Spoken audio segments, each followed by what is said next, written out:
Welcome to day 4 of Darwin Week.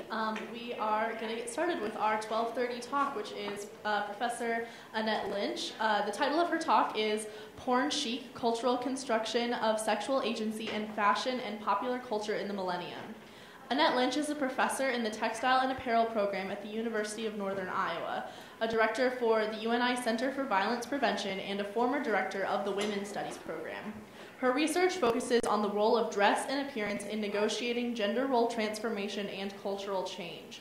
Her book, Porn Chic, Exploring the Contours of Raunch Eroticism, was published in 2012.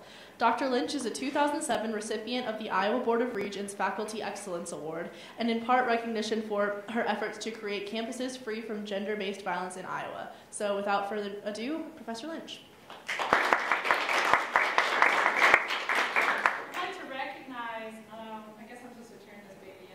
I'd like to recognize the students that put together the Darwin Week lecture series. I think it brings so much intellectual engagement to the campus, and so you should be lauded for the work that you're doing, and so thank you.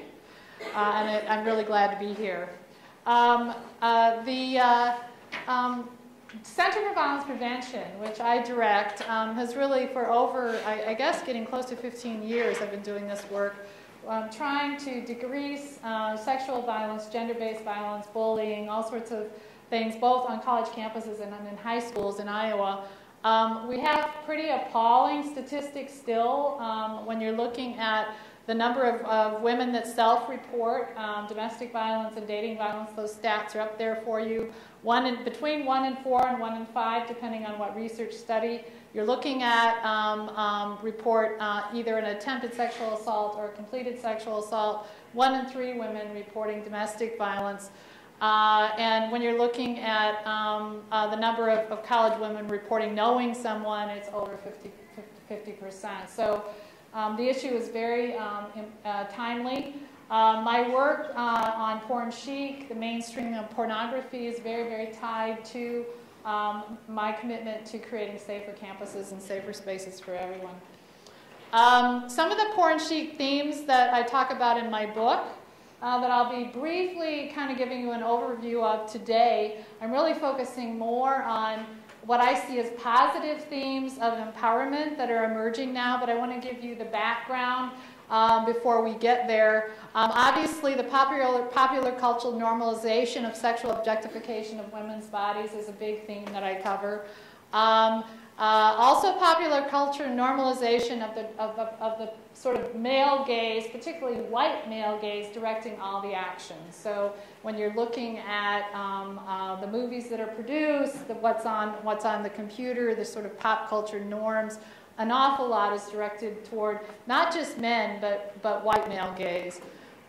Real critical to me and of real interest to me is socialization of girls to self-objectification. And I know that some of you are watching Lacey Green YouTube videos and trying to get her here. I think that's a real important thing to do. She's one of the young women that I think is really good at speaking to other young women and girls about self-objectification. And I actually presented on this theme in more depth with Crow Forum last week. And some of you I know are repeat attenders, so thanks for putting up with me 2 weeks in a row.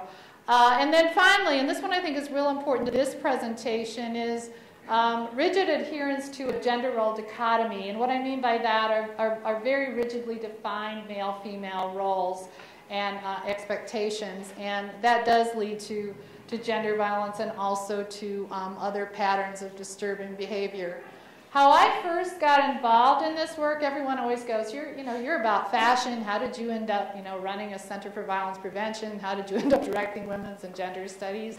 I really came into this theme area doing direct work on this campus. We had near riot conditions for about 4 to 5 years based on homecoming behavior and Girls Gone Wild buses. And actually the Girls Gone Wild buses still roll in here every April. I just did field work last spring on the bars on the Hill, and so the Girls Gone Wild buses are still here, but we don't have the level of riot conditions that we used to have during homecoming. Homecoming used to be a blocked off event.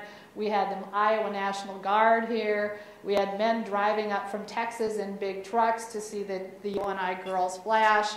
And it was actually a very serious sort of campus culture problem during those 4 years. So I first got started looking at the normalization of what used to be considered sort of risque behavior among college women studying Girls Gone Wild behavior, both at spring break and here at UNI. And so these girls are all from other campuses. Our UNI women were also, I actually was doing the field work when phones went from having pictures to not having pictures. And so I interviewed young women who's, for the first time, were having their breasts kind of sent all over computers because of iPhones. I guess they weren't iPhones, they were antique iPhones that had picture-taking capability. But that really changed the Girls Gone Wild event here on campus, because it wasn't just about who saw you flashing on the hill. It was all the other people that ended up seeing you because of the broadcast of those pictures across the internet. And so my study actually moved into that terrain, and that's really how I got started doing all of this work. I also, as a part of the book that I wrote, studied Hooters events. Hooters, actually, one of the founders is from Waverly, Iowa, so we have a Hooters running event there. It's really seen as kind of a community-based event. Again, what that does is really normalize, make it socially appropriate for upstanding people to kind of work on events which are really about self-objectification of women's bodies. But it was really fun doing, I actually had not been in a Hooters restaurant until I started doing my research, and it surprised me. There's birthday parties. I attended two. One was a 6-year-old girl's birthday party, and one was a 4-year-old girl's birthday party. All the grandmas were there, the aunties were there, everybody was wearing Hooters t-shirts. All the girls got to go home with a Hooters t-shirt.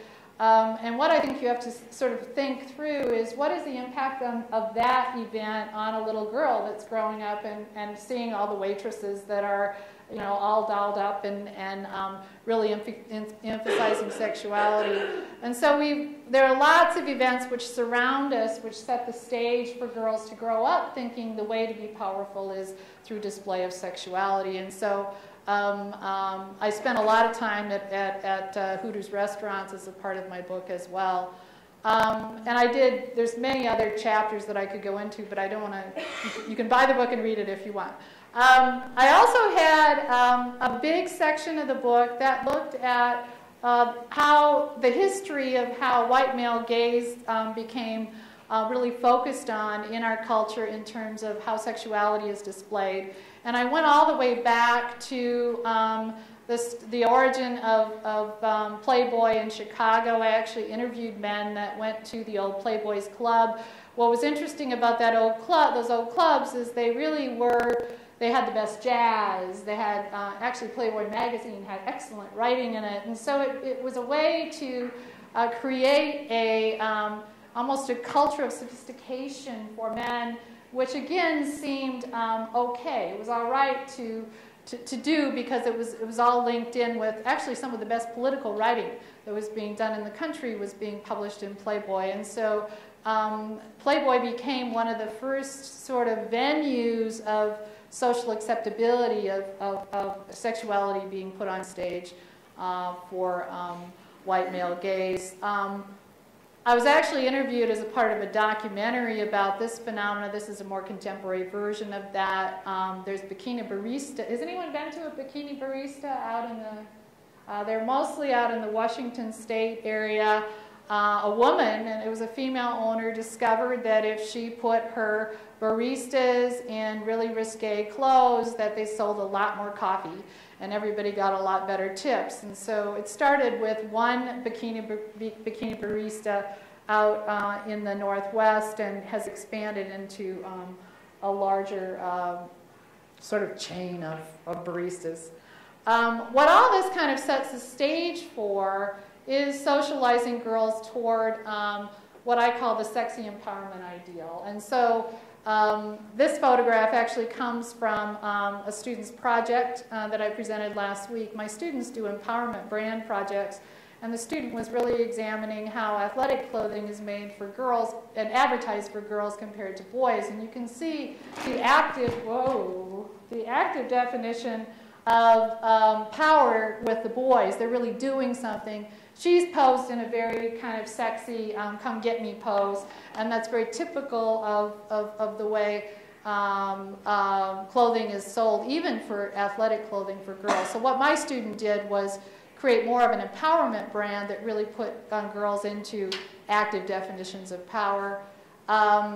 Britney Spears sort of set the stage for some of this with celebrity culture when she was a teenager, and you can see sort of the Rolling Stone covers from that time period.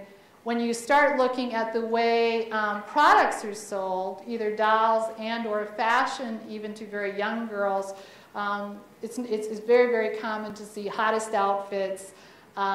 This is the Justice brand. And obviously the dolls have turned into sort of that sexy empowerment icon kind of imagery.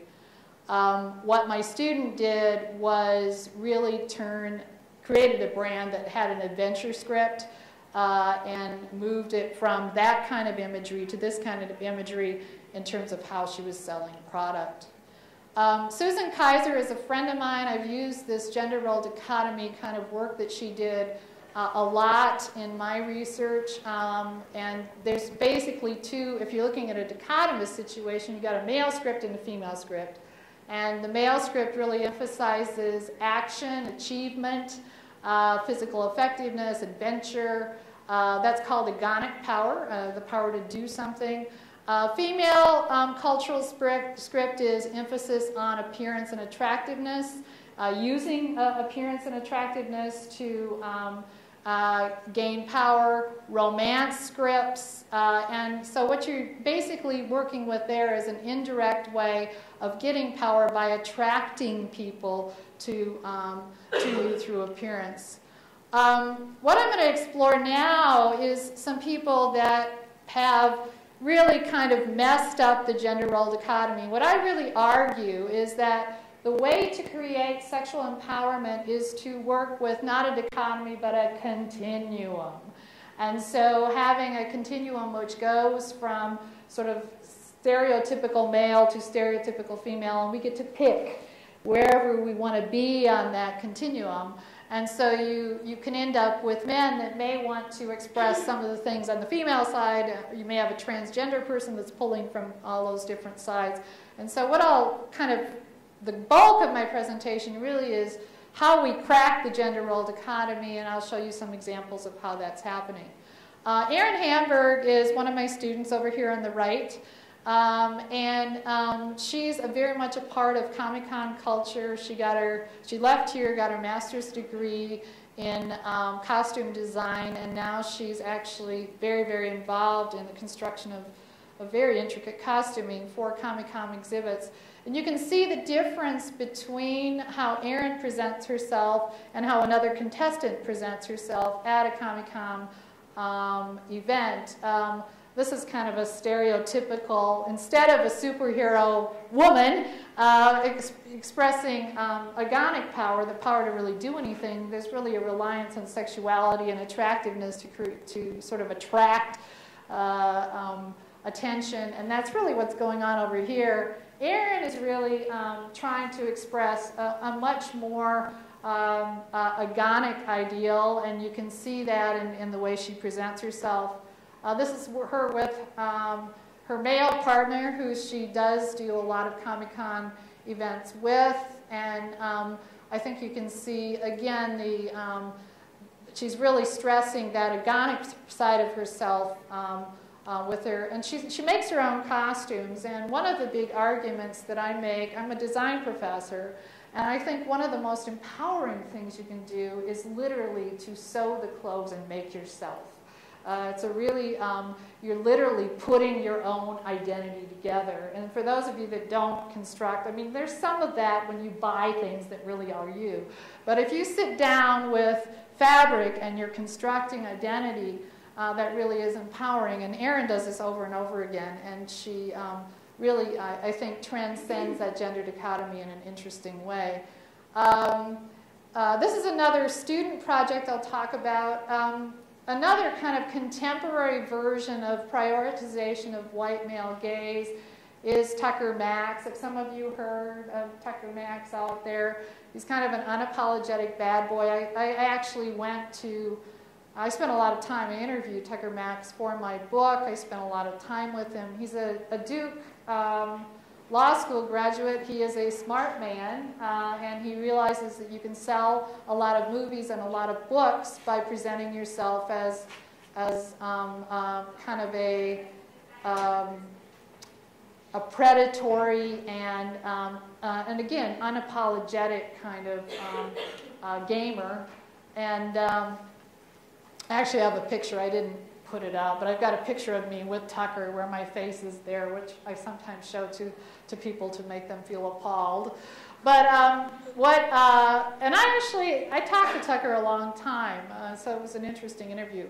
But what my student did last semester, this is Haley Schulte's work. She designed Schulte denim for men, which was really an empowerment brand for men that do not buy into sort of the Tucker Max version of masculinity, that are interested in positive relationships, are going to be attracted to advertising that really expresses that. And so she really was focusing on a different version of masculinity. And again, the name of her brand was Schulte Denim for Men.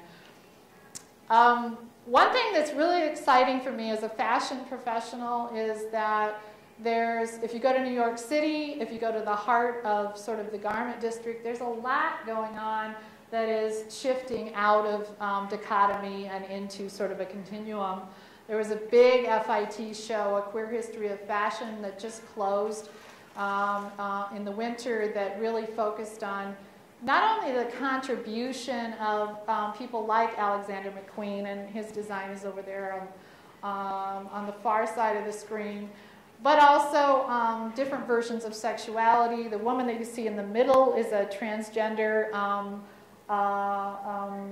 actually I think she's a lesbian designer from Australia. They also, as a part of the exhibit, included things that we're all real familiar with on this campus, the whole drag balls and the whole culture of drag balls.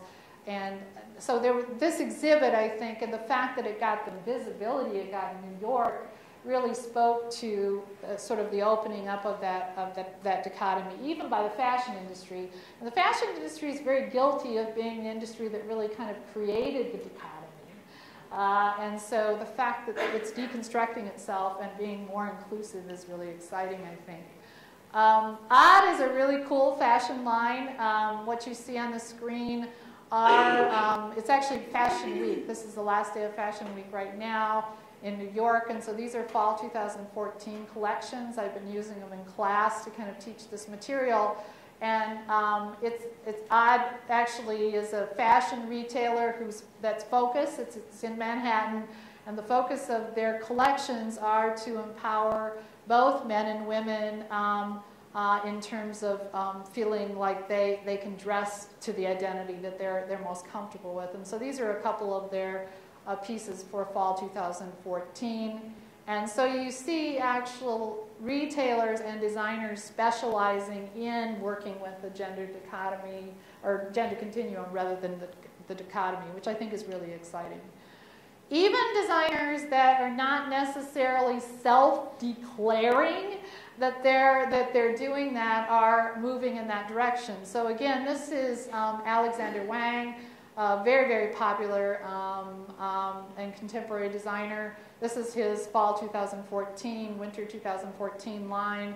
And what is very interesting about it is the presentation on the runway of models that, again, do not fit the gender dichotomy, are playing with lots of different places on the gender continuum. And I think that's very exciting, because this particular designer is not self-defining, not self-declaring. Like the Odd people really are saying, this is our focus. This is a contemporary designer that's not taking that position, but nevertheless is putting people on the runway that I think a lot of different genders can identify with. Another very exciting development that happened, again, within weeks of me presenting today is Bruce Weber, who's probably one of the best-known fashion photographers, did a photo campaign for Barney's, which includes transgender models. And so obviously Bruce Weber, in a lot of his lifetime, reinforced the gendered economy, so actually did a lot of work that included objectification of women's bodies, but he's playing with gender in a real interesting way with this ad campaign. And so I see movement of the establishment toward a continuum model, and I think that's really exciting. On this campus, within your own community, one of the big chapters of my book, that's toward the end of the book, I talk about people that are breaking out of the economy and really creating sexual agency. I actually spent most of my time, there's a group called the Dames de Burlesque in Iowa City, and I spent a lot of time with Nell Dunlap, who is actually here. Nell and I did a lot of interviews with each other and talked to each other, and I went to a lot of their performances, and it really created a bulk of that chapter. I also actually, Sissy Circus is pictured in the book. I didn't spend as much time with Sissy Circus because I was doing my research really before they came of age, if you will. But I've since then, do I have any Sissy Circus performers in here by any chance? But they perform at the Englert. I assume some of you guys have seen their performances.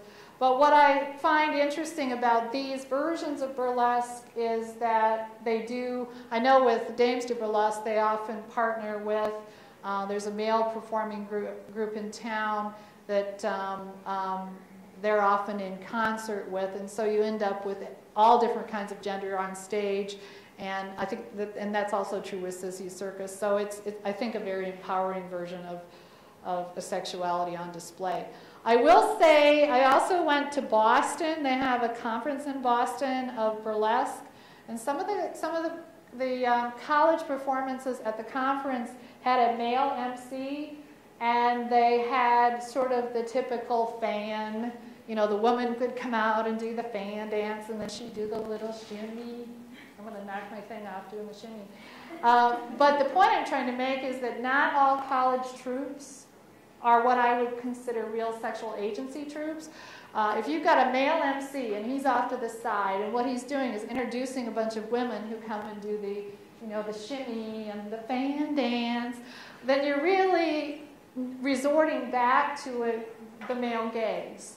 And what I think is really exciting about our local troupes is they don't do that.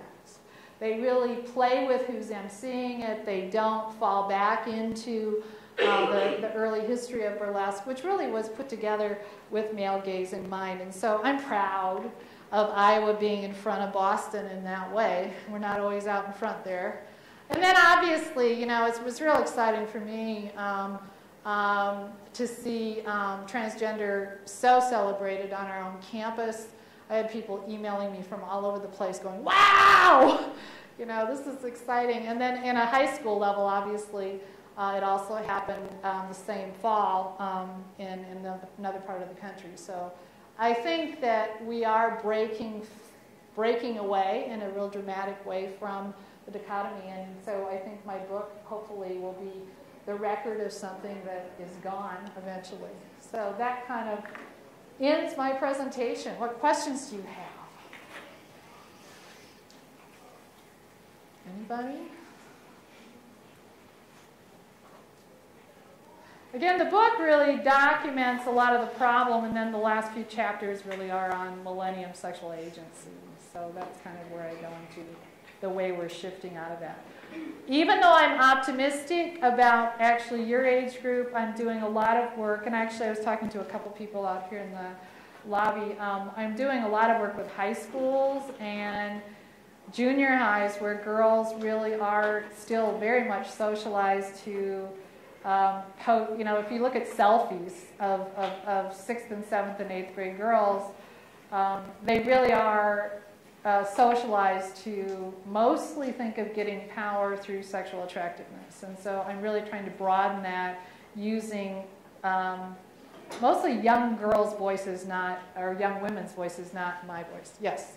Some of my psycho music students went to the hip-hop presentation, and we started talking about the objectification of hip-hop culture.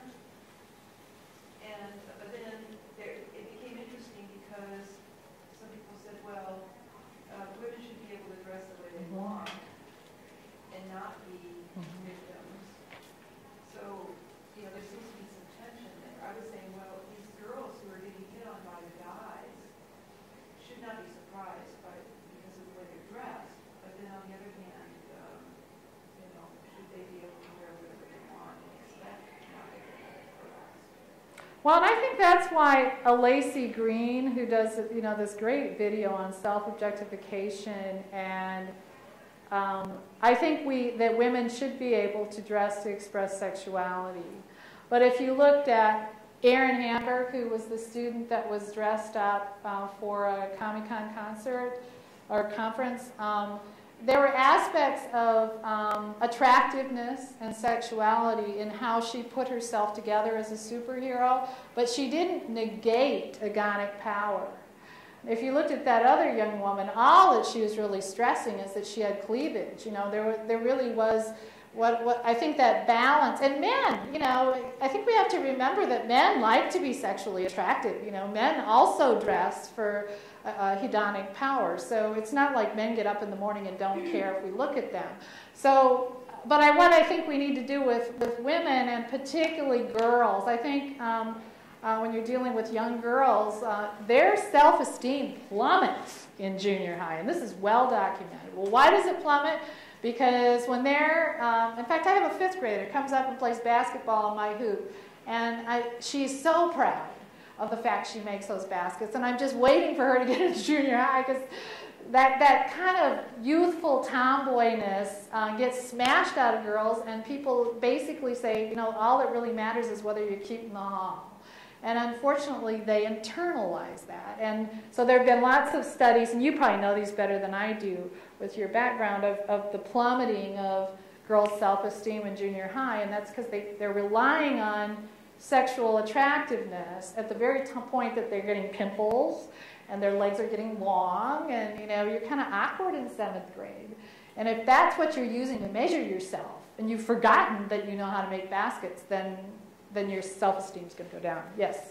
Do you have any suggestions on how we can work to improve the situation of the over-sexualization and the lower self-esteem? If there's anything that we as students could do to help that, or I don't know. The Crow Forum I did last week really focused on that, and one of the things I'm doing with the fashion program is I'm trying to send, I really believe in curriculum infusion, so I'm having young women your age, those of you that are in the audience, and men, create what I call empowerment brands. And so when they go work for a company, they are actually creating some brands that give girls other choices.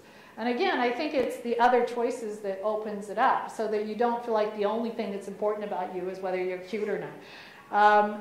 The other thing that I think is really critical is that people of your age group, those of you that are in your young 20s, are the spokespeople to girls that are younger. And so I actually had Melina Gotera, who is a young poet and artist here in the community, do a live poem where she talked about the impact of celebrities on her as she was growing up. And sending her into a junior high would be a lot more effective than sending me. I don't do very well with my... Can I just talk? You can hear me, right?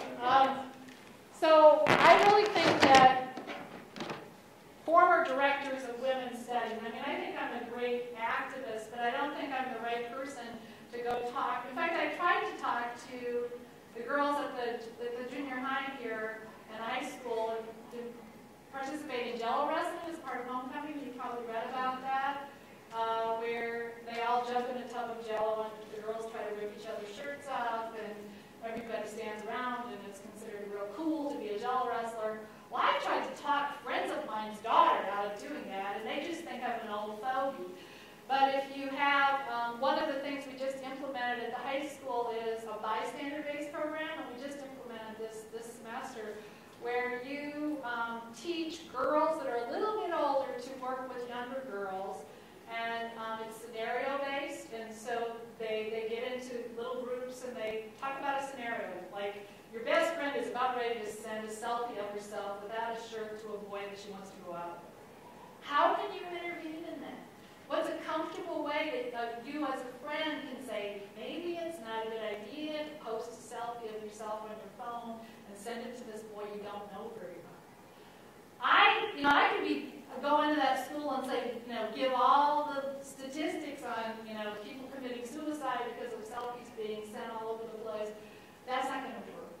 But if a cool girl in the junior high stops her and says, wait a minute, you don't know him that well, why don't I just introduce you at lunch? Why don't we sit down and eat lunch with this guy instead of sending the selfie? Then maybe that would work. So the program we just implemented recently that's been very well received at Cedar Falls High School is bystander-based. So it's trying to get the 10th grader to work with the 8th grader. And I think that I don't really believe that doing a class and having the health teacher do a class on this works. I mean, the health teacher always gets who listens to the health teacher? But you do listen to, I hope I don't have a health teacher. But they won't listen to me either. But they will listen to friends in their peer group. So that's the approach we're using. I don't think it's just in that field that kids relate to peers or somebody. No, it's just... I taught 1 year, I was teaching math over math local school outside where I was sitting in 1922. And it just amazed me. Okay, the trick I figured out was to have a few of the kids figure it out and then tell the others. Yeah, you learn better from it didn't have to be something sexual or something that, and it wasn't because they thought I was an old fogey. I was 21. Well, I think that in issues of sort of where you're dealing with boyfriends and girlfriends, and you really do kind of listen to your peers. We also obviously work with men. It was real interesting. We had a training with Union Community High School last week, and the focus really was on the term gay and whether or not it was okay to use the term gay in a disparaging way to another guy in the locker room or on the basketball court. And what I thought was really good, my colleague Alan Heisterkamp was leading this training, and most of the people said, no, you never should use the term gay, but there were a couple of guys that stood their ground and said, we use it all the time. They're probably being way honest because that term is used a lot in high schools. And they said, I never mean it badly when I say it to my friend. But Alan really talked them through what you would feel like if you were a gay guy at the basketball court and someone was using that term to really denigrate a teammate. And so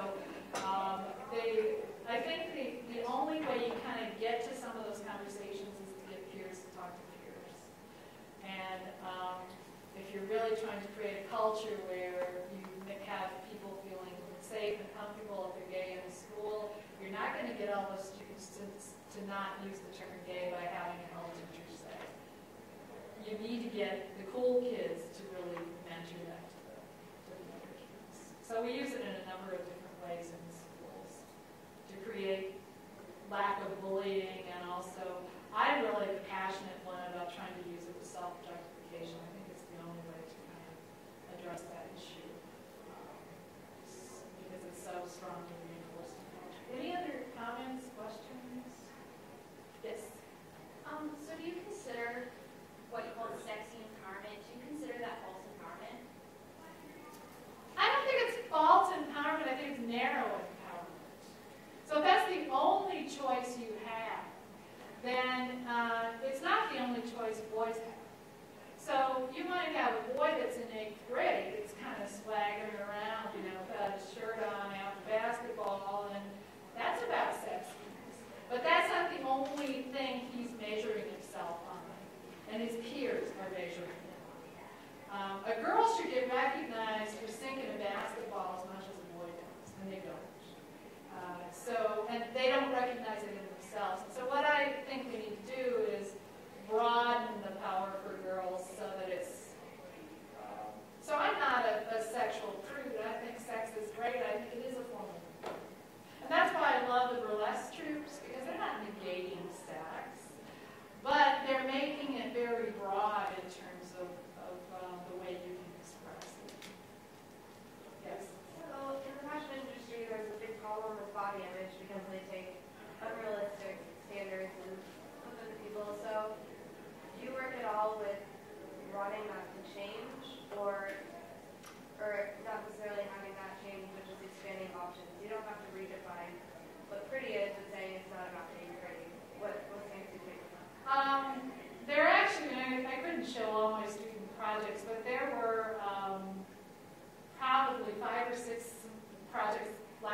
image, and creating advertising that is more inclusive of all body types. And so that's another sort of point of activism in my teaching, is trying to get people to think about. I mean, it's one thing having specialty stores for heavy people. That's not the same thing as having fashions that are in regular stores that are made for, and having advertising that includes a range of different models.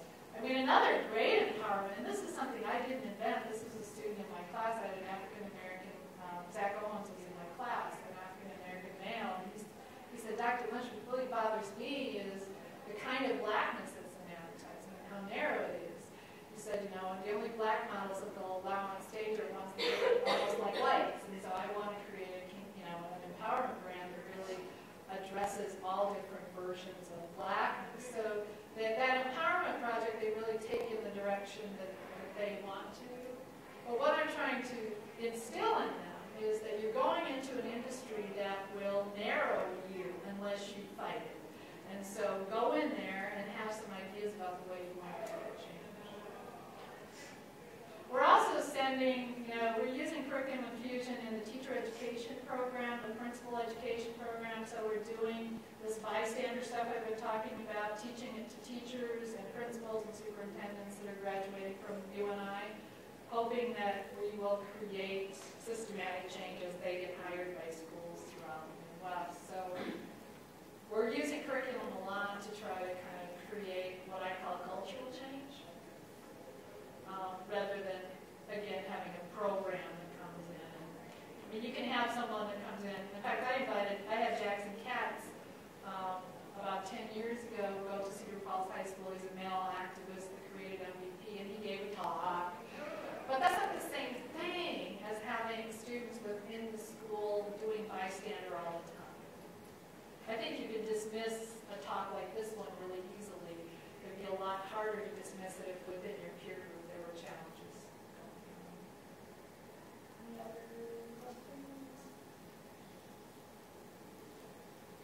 All right, well, let's thank Dr. Lloyd.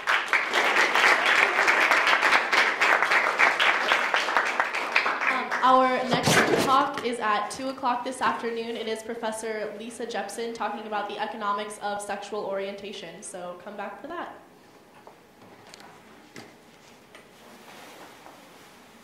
Thank you. Sorry, I lost my speaker. I think I did it. Oh, because I didn't. Thank you. The only person that did the shimmy for this that is very true. Thank you.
She's in poly. Major. What is your major? Marketing. Yeah. I'm definitely going to go first. Are you going? Yeah. I was thinking about it. Where are you running? Everywhere. Everywhere. I only run places. I don't know if you've met me, but I'm very athletic. I haven't run. I'm happy. Not fun. This does not look sketchy at all. Good day. A part-time/full-time admin position available. Are you interested? Thanks. Look at how it's formatted. The subject of the email is good. Very good job. Oh, absolutely. Are they telling you did a good job, or that they have important questions? Do you know this person? I agree with you. enough. What did you say? She, Did you email them back? I don't really know. No. Okay, I'm gonna go downstairs and buy coffee and potentially get a couple more signatures. Just like walk through the what's your major? Wait, no, don't. I'm gonna walk with you. Signatures. Excuse me, did I say that right now? I mean, I'm coming. I have What to. do you need signatures for? I'm ready for senator. Oh my God, you're wearing a cardigan and a shirt. Winning. I've followed you around and figured out what you're wearing. Oh yeah? So Jack unfollowed me like every single social media. Oh. And What did you about do? the liberation of the slaves, which is literally Absurd. Yeah. Natalie and Jack are in a fight, We call them apparently. You know what it looks like? Projects. Someone takes a Jack solution unfollowed and me at on the end every they go, single social "What's media. your defense project? You're locked down tomorrow too." I don't know what it did. I am not your teammate. I was I really wouldn't be that surprised if he went in a group with you about my teacher. I don't want to do this. Don't call me. I'm really sad that Dr. Rose. But like, he unfollowed me on Twitter and But he did. This is the lecture on this video that he would have given if he was here. So, It's not the same. I mean, it's always better live, but. oh my God, so I'm not gonna hear if I get the job until like March 20th. You'll be fine. What job? For my like camp Her lame son. Michigan thing. Oh my God, it was so great. Okay. I'm gonna She had a go with you. Skype. I had a Skype interview. Moving up in the big world. Well, here's her. Did you make that? No, It's not even hers. it's not mine. It's not like my friend. That's Her friend left in her room. This is my friend Emily, by the way. Oh, hello. That's Abby. She's on the video. There's a chance that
or two.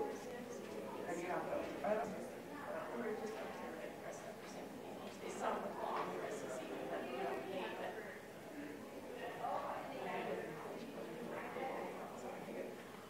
I've always did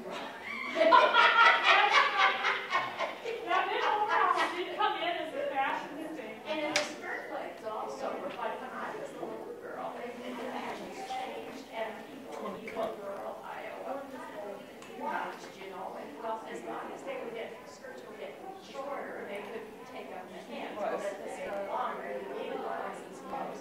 But I watched the fashion industry. I can kind of see that related.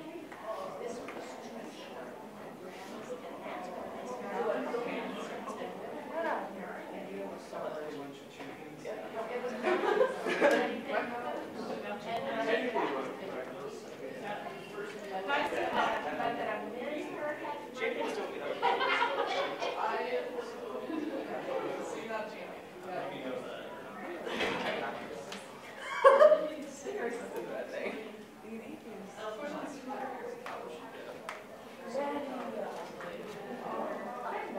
I'm recording that.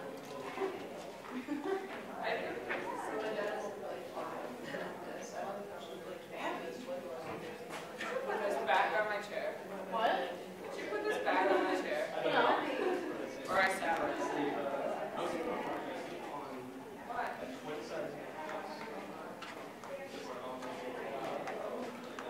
What? Like, What? we don't know where that came from. What? This was like, hey, Oh, no. my company. Who's William Rogers? Oh my god. Ah! Yep, that's me. Oh my god, so last night. William Rogers followed me on Twitter. Last night I went to bed at 11, then I sat in my bed and created literally the best playlist ever with like All Time Low and Mayday Parade, Fall Out Boy. I'm like, all of it. Wait, okay. So you know how cool. yeah, and my roommate's like, I don't know, she's like writing a paper. I'm just I'm blasting this music through like my ear, but like you can't listen to music quiet. Like, True. oh my god, it was like, Oh. There's a photograph, actor, writer, comedian, musician, producer, sex icon. oh, he wants your butt. Get it? Okay, wait, okay. So you know that Five Heroes and how like you got related or whatever? Yeah. Fall Out Boy's a version of it called Fallout Bird. It's not on the iTunes store yet, but it's on Google Play. It's so funny. Oh my god, I yes. downloaded it just to see how funny it was. See, I saw that and I did not think it was real. You know what's your major? World religions and after. So that means you're in class, right? Did you sign this? I don't know, we're learning on staff. But there's 6 spots. But There's 6 spots. it's like every signature I make half a signature. That's okay, let's take half a signature. You can just like write your name. I would rather you didn't give her half a signature because that makes mine also have I know. It's So. Abby, it's in return. But I love be you. nice. Jesus loves you. Right, right. We don't believe in Jesus. I'm sorry, Neil. It's disgusting. I'm Nope. sure your mother is. I'm sure your mother loves you. If I was your mother, I would love you. But since I'm not your mother, I don't. I mean, I didn't say that. That's just like all of my Instagram pictures from the past 3 days. Zach? Yeah. Why? I don't know. Who's that? Zach Simonson? You know, your debate partner. Thank you, Neil. I really appreciate it a lot. Such a very not my resource. Sorry.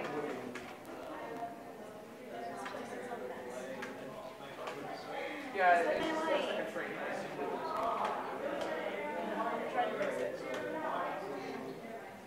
Do you want to come back over here and talk to us, or do you want to stand over there? Yay! It's only 1:20. Neil, I absolutely love your Facebook pictures of everyone. 34 minutes. They're like, I don't know how you do that. I imagine it's just like Microsoft Paint, but actually I don't have on my Mac, and it's the least. It's actually The worst part about having a Mac is actually not having Microsoft Paint. I was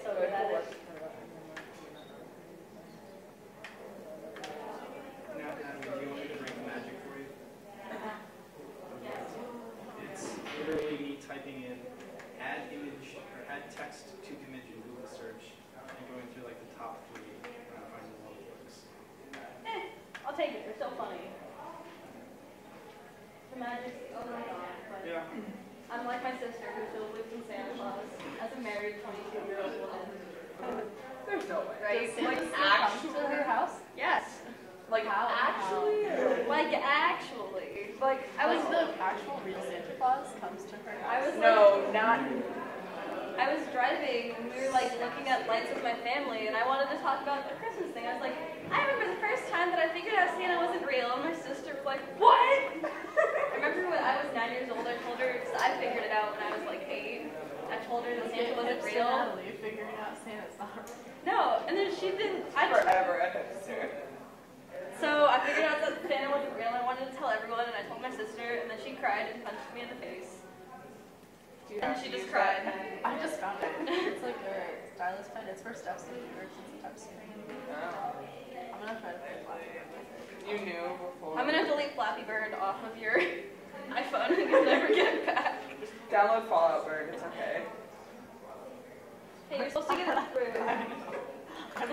My high score songs is 3. while you play. I played Flappy Bird like twice. I downloaded it, and then I like hit all of the things, and then I just. Hi, Margaret.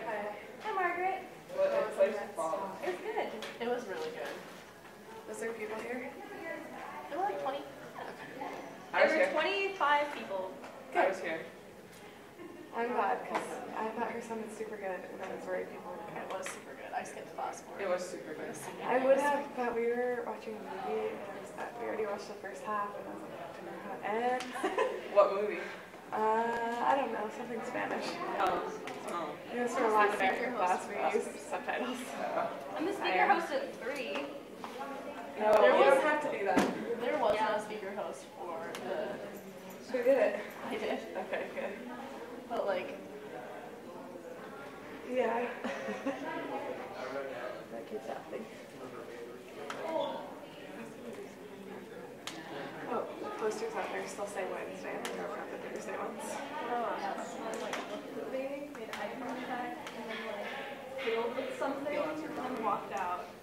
Or like he was like standing at the door when it was shut and just like staring at the door handle. Trying to And figure then out how he'd it like and then works. he'd like walk away. And then he'd come back and look at it again. I'm like, open it. Were you really like? No, because that would be creepy. okay, I took my this quiz about what font I am. Oh, I got. Understand. No, I got like Wendy. Gothic something. Handwriting that doesn't look like anybody's hand. If I was a professor, I'd have all my students hand in their papers as Wendings, and then I would never grade them and just give them all A's. You'd have to learn what each symbol is. Or you could just copy paste it. Not if it was on paper. Why is Technology, man. Does that work? Copy paste. Probably. In the future. What font are you? I don't know. I have Homework? That's the last thing I hand wrote. Graffiti. You handwrote graffiti. Signature dance. Twerking. Standing in the corner for my arms crossed. I got a super clean handwriting font that nobody's handwriting actually resembles. You're the same. Fantastic. Oh, yep. Yep. Well, looks like all of us are the same. Let me see, let me take it. No, sorry, it's gone. Oh my god, I deleted my computer. Okay. I just have to.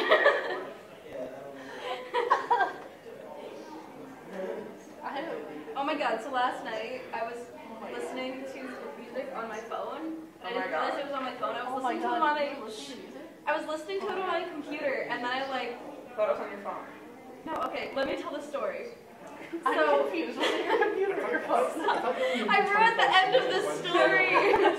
I will continue. So I was listening to music with my headphones in my computer, and then I hit pause, and then there's music coming from it, like from something that wasn't my computer, and I didn't understand what it was, and so I shut my computer off, and I was so convinced it was still coming through my computer.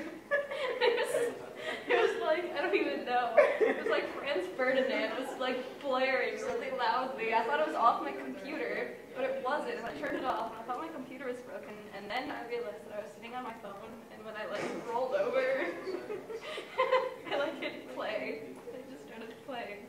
But I thought my computer was broken last night. But seriously, no, I only needed 25 signatures. I do. And why Hey, is Margaret, it I'm sure. Because it's the same. And then we're all matching. higher page? That's okay. At debate on Monday, 4 of us were wearing the exact same dress. Same color? The blue one. Something that we never use now. Actually, I'm gonna use it to draw a picture. So, do we have plans for tomorrow? Actually, I don't know.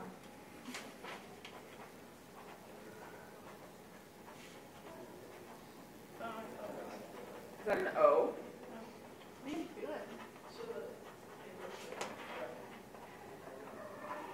Is that a cat? Oh, wait. What are you doing? I made Neil a Valentine. Who's wearing Oh. You made 2? She just started. Okay. Actually, I everybody was made like, it. no, You I like can't it? sign that. I can't sign this. this. You. 0 and chest, right? Yeah. Well, I can only sign grad for grad, I think. Anyways. I'll try to do this. You I better. can't, and If I find even that if in I the wanted can't to, do it. I kind of would want to. If I don't. Oh, do you have a minimum of 2.0? I'm on the dean's list. Yeah, I Yeah, saw. she brags on. I saw your mom Yeah. post it. I saw your dad post it. I saw you post it. It's like Your mom. neighbor from All down the of street. my mom She posted it. She said that was the first thing she said. It was. She said your mom, your dad, and then you. Yep. I like my family. They also called me. I didn't get anything in the mail the first year because I had like too many restrictions on like what they could send things to, and I was like, Oh my god. What have I done? Everything I I was touched like, Wow. Broke the pen.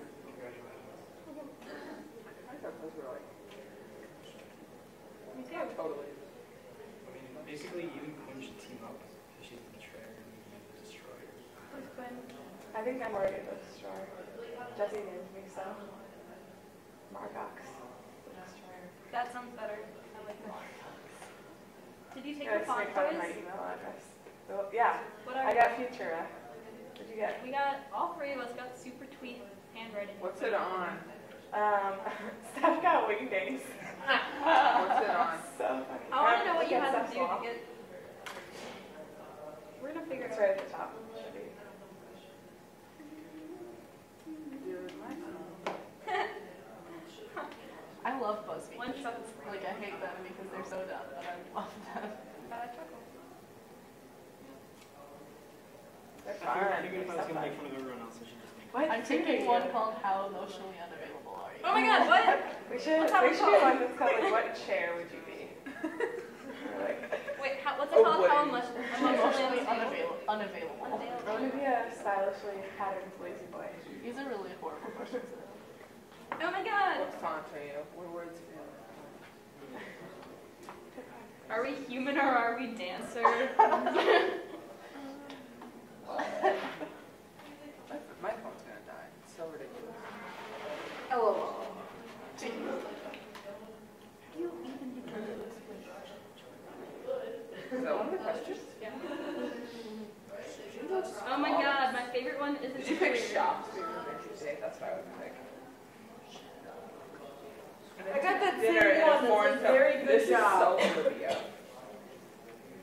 Yeah. Good, I got the same email you did. What's your perfect Oh, kind shit. doing Don't it. take my job. What's your That's a very good job. Who is she? Economics. Where do you want to travel? Lisa Jepsen. Medieval times. Which rejected candy heart you must identify with LOLing at your dick pic? Pick a You'll celestial do. god. These are so funny.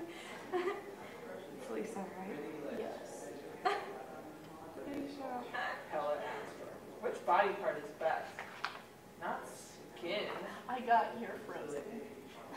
Did you brush them gently with a broom? What's That's the last definitely. I put like, get out of there ASAP. Peace out. I guess it's technically. You can only use one social network for the rest of your life. What dinosaur am I? You're a Your triceratops. signature dance. We'll see. Yeah. Let's see what BuzzFeed has to say about that. I'm pretty sure she's a triceratops. I think I'm gonna trust BuzzFeed. I got April Woodgate. You could cut someone with your stare, but you're really a big softy ice cream on the I inside. love April. Like, I took the BuzzFeed quiz. I don't know if I told you that. I got like April. I got Leslie. which character are you? That makes sense. I haven't taken it yet. Tony, I don't We know. took I what didn't Negro even think character? I would get Leslie because like I knew which ones were Leslie on some of them, but Documentaries known as The Land Before Time. I'm fine with it. Oh my gosh, I watched that last week. I didn't even hear the beginning of that, but it's so good. Are you bashing it? You better not be bashing it. I got Lumos. That's Sharp the fun part. tooth. You're like a You're sheer bastard. Mine is so boring. Futura. I don't even remember those stories. Last time. Oh, we were all taking what girl's character are you? And like 3 people got the girl who looks like Action Vito. Like that was one of the options. I got Gina George. I got Janice Ian. I got Janice too. Same. I was like, okay. Maybe I need to take it again. Is that right?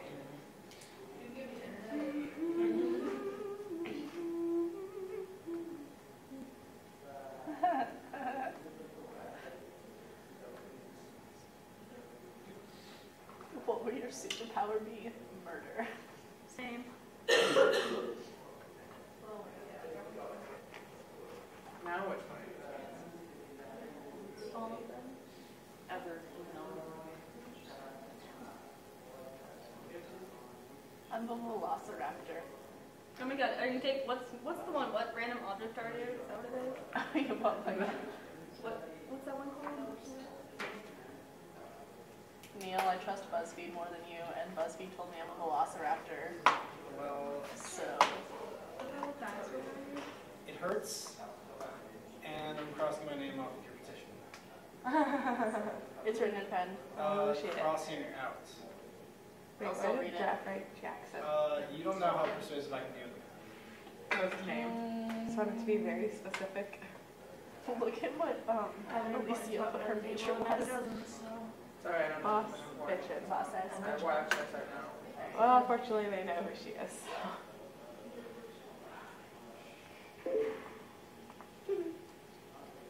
There's this quiz called What Food Are You? Oh yeah, we got Sushi. sushi.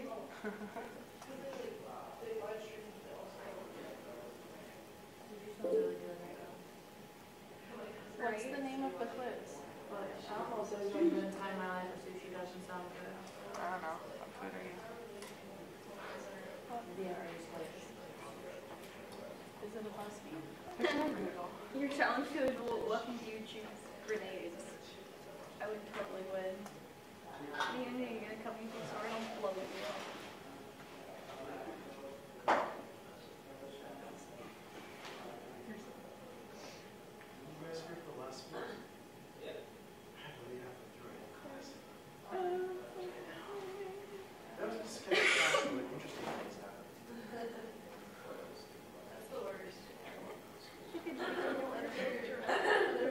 YOLO-y.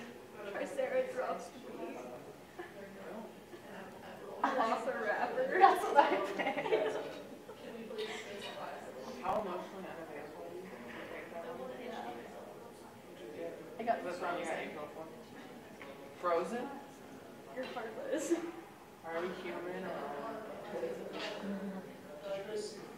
choose a vampire?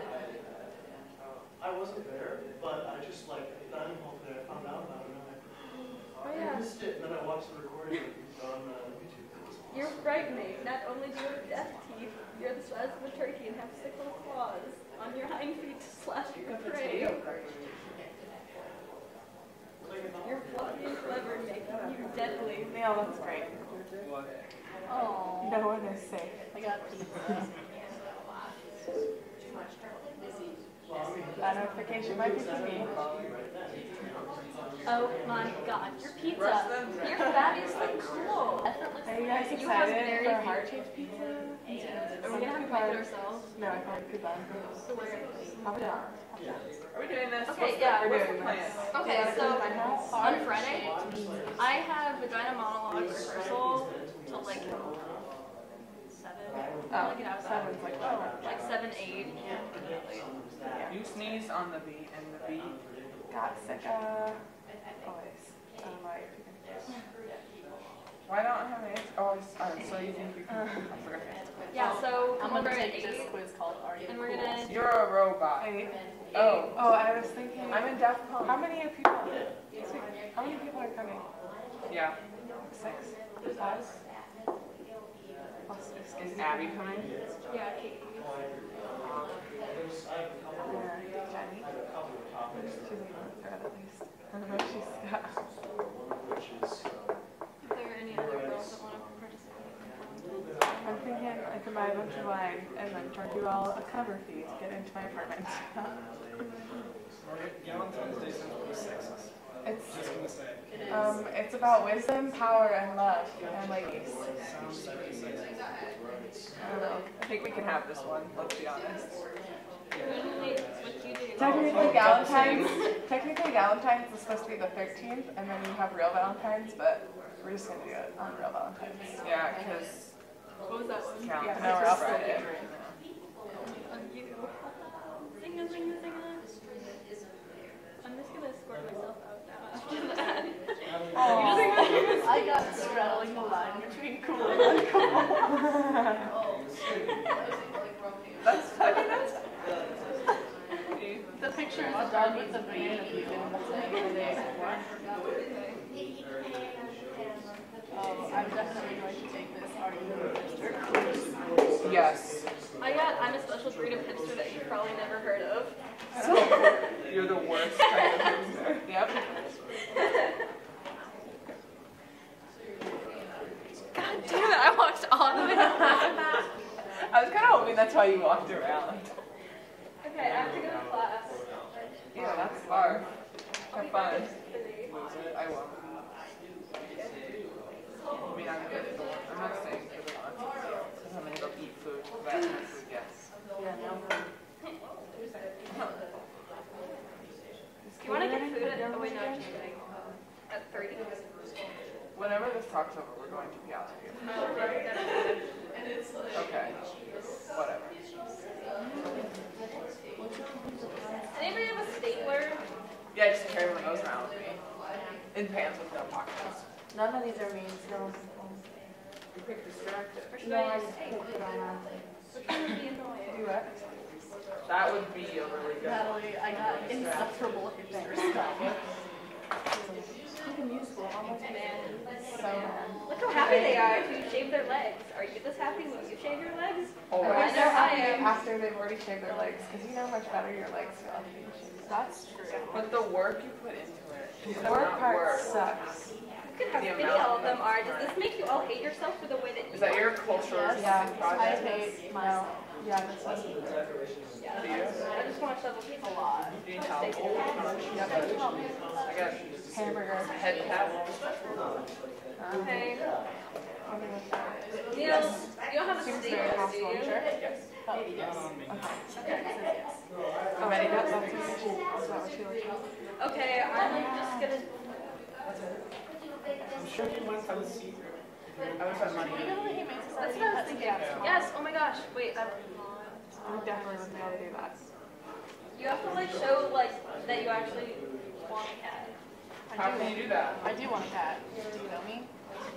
I can't get one. I live in a place where cats are not allowed.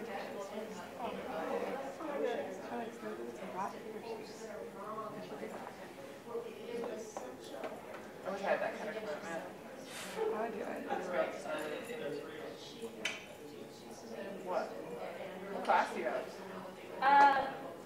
Gender, psych, gender, psych. The gender of psychology. It's all male, just like everything else. Shock. Okay, bye everyone. Bye, have fun. I'll see you next week. Yeah, tonight, right? Yeah. Go. Yeah. Here? Oh yeah. Also date. Oh, Oh, that's the thing that we have to do. I forget. It's just shock. Sorry. There's really no point in me going for the rest of the year. I'm not going to anything else. But it's so fun. I would rather spend 2 hours there than 2 hours anywhere else. That's what I hear. From everyone. Literally never want to leave. You got Pennsylvania. Yeah. Well, let me think.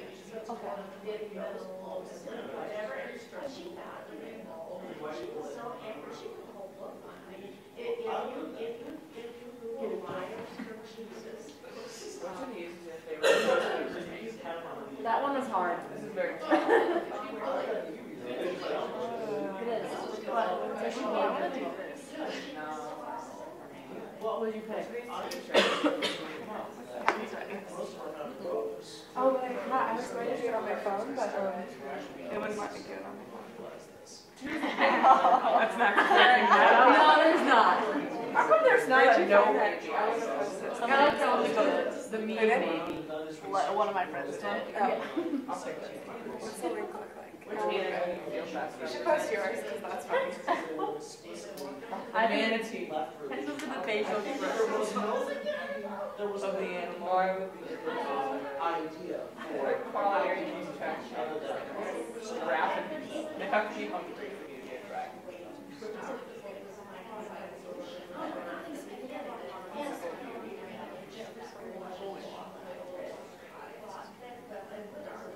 Which of these negative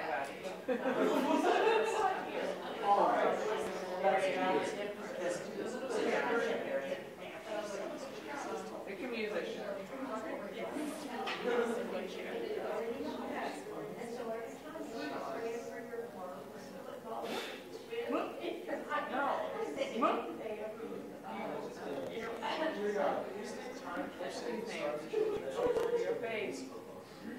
There's not enough. Do the check first.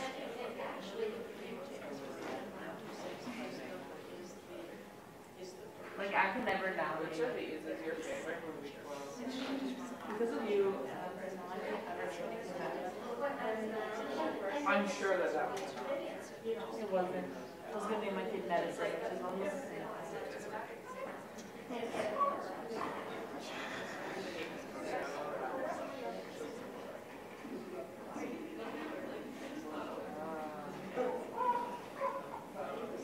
choose an act.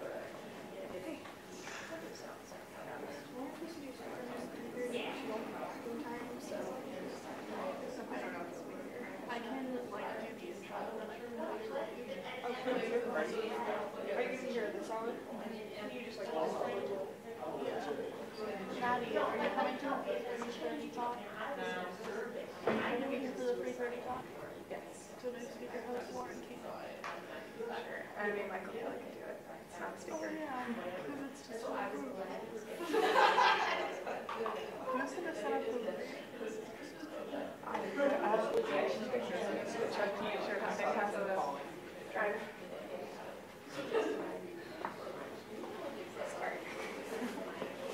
Oregon.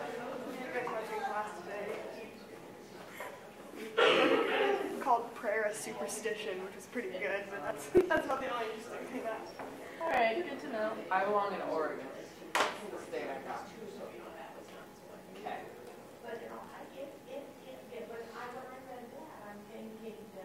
Give me that back.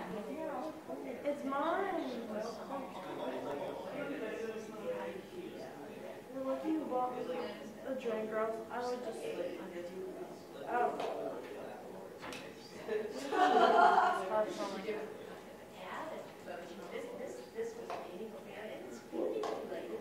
you learn to code? Computer is a senior higher session. Who are you? That's a quiz you can take on BuzzFeed. Who are you? No, but what's choose is your ideal relationship? Every time I take what Disney character I wish to know. I got Ariel. I wish one time I would get something else. I got Doug from Up, the dog. What did you answer for? Oh, it was Disney Princess, sorry. There's something psychologically about us. You see there's that one Disney character quiz where it's just like a flow chart and you just follow it so you can see all the answers at the bottom. It's really stupid. There's only like 4 choices. Do 2.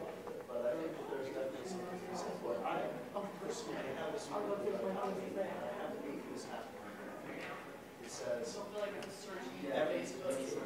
How's it going? Still taking BuzzFeed. Oh, we just got like 6 people. Alright.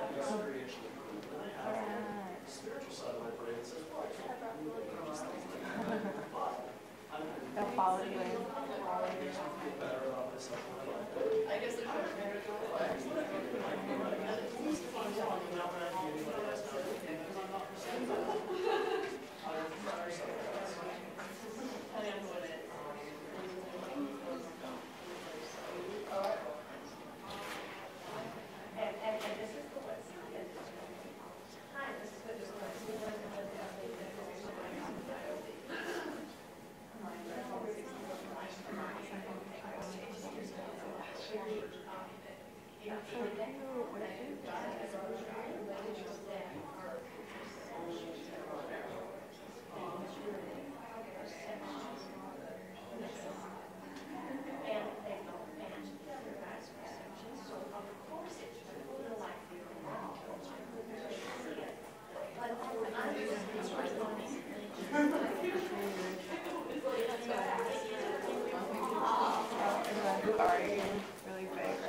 There it is.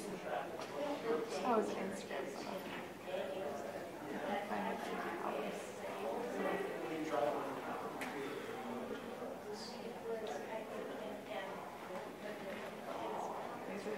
I took the why are you school quiz, the answer is Clearly. I mean, it's really obvious to tell that from. Yeah.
talk Thursday, Darwin talk. It's our last day of Darwin. The next talk is going to be Professor Elisabeth Jepsen, The Economics of Sexual Orientation. Professor Jepsen came to UNI in 2000. She has a bachelor's degree from Grinnell College, a master's degree from the University of Missouri, Kansas City, and a PhD from Vanderbilt University. She teaches principles of microeconomics, intermediate microeconomics, and modern economics. She researches in the areas of sexual orientation and labor economics. She is a pre-law advisor to business students and is the faculty advisor to the UNI Business Pre-Law Club. Dr. Jepsen serves as UNI's NCAA faculty athletics representative. When not in her office, she can often be found cheering on the various Panther athletic teams, kayaking with her husband, or hanging out with her four-legged kids. Please welcome Professor Jepsen. Thank you very much for coming. When I saw the titles of today's activities, it is exceptionally clear that I have the worst, most boring title of the day. So the fact that more than 3 people came to my talk is just awesome. And it's obvious that you did not ask economists to do any sort of marketing or advertising, so I'm sure that University Relations will not be asking me how to run any sort of ad campaign. So thank you very much for coming. So I've been chatting with some people about, what would you talk about with respect to economics and sexual orientation? And the answer to that is I've got a broad set of areas that economists are working in. I work in a very narrow part of this field, and this field is a very narrow field in and of itself. So it's a very small part of the discipline of economics, and something that probably has been a fairly active research agenda for maybe 20 to 30 years. So this is not a line of research that's been going on since, for 50 or 60 years. So it's fairly new, it's becoming more established, more people are getting interested in it. And so what I have for you today is basically an overview. It's an overview of all the different pieces of analysis that are being provided to the academic community and to anyone else who will bother to read our work about sexual orientation. And it's going to span a fairly broad set of topics. And the way that I've chosen to pull it all together is through the way that I organized a book chapter. And as we go through it, I'll use probably this opportunity to talk to some of you, since most of you in here are students, to talk to you about what that's like to write a book chapter, because it's not unlike writing some of your papers. And I'll tell you about some of the areas where I've had some struggles and had to try to reorganize stuff, and hopefully that'll give you some good ideas when you're working on that paper by yourself at night and you think you're the only person who has trouble with these things. I will freely share with you that it's a struggle. It's hard to write well, and I don't claim to be an expert in writing well, but I work pretty hard at it and I get a lot of feedback. So hopefully we can share some good information that has to do not only with my topic, but also just sort of with the process of doing research in general. Okay, do I point to read it on the presentation? Yes. There we go. So the theories that all of the work is based on right now come out of Gary Becker's work. Gary Becker is a University of Chicago economist, and he's written 3 widely cited articles. One talks about specialization, one talks about marriage, and one talks about discrimination. And I'll elaborate on his theories in the next slide. So specialization is this idea, and it isn't intended to be controversial, but it is.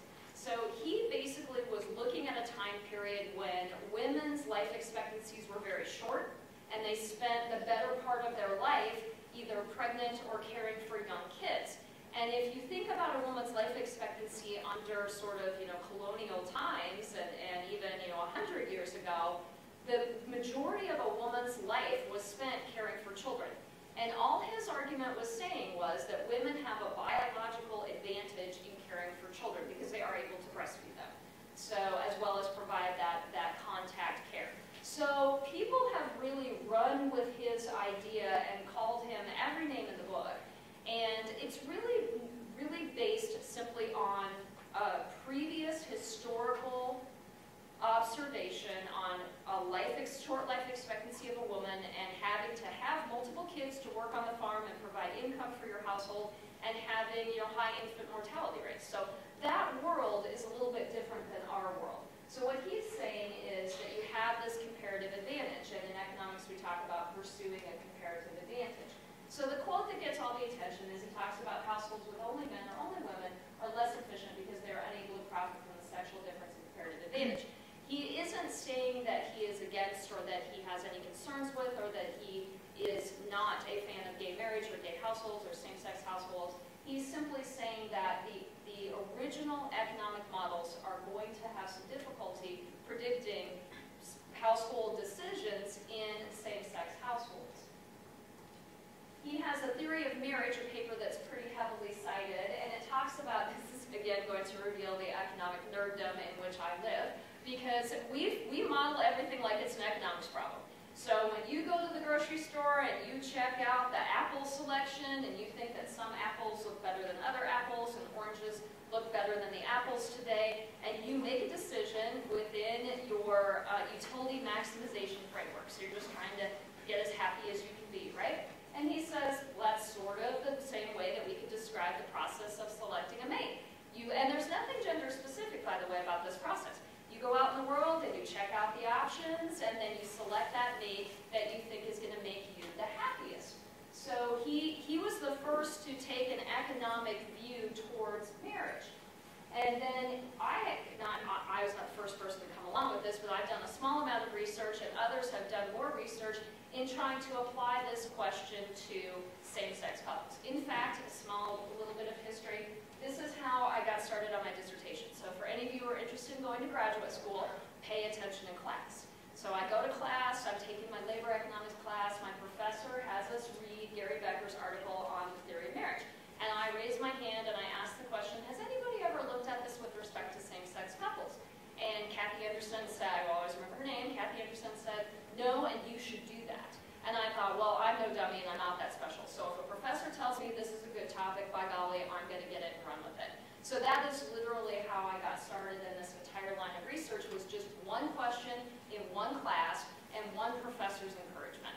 So hopefully you all will have the benefit of having as positive of an experience as I had with somebody being willing to take you aside and help you out and pursue a line of research that I found to be very interesting.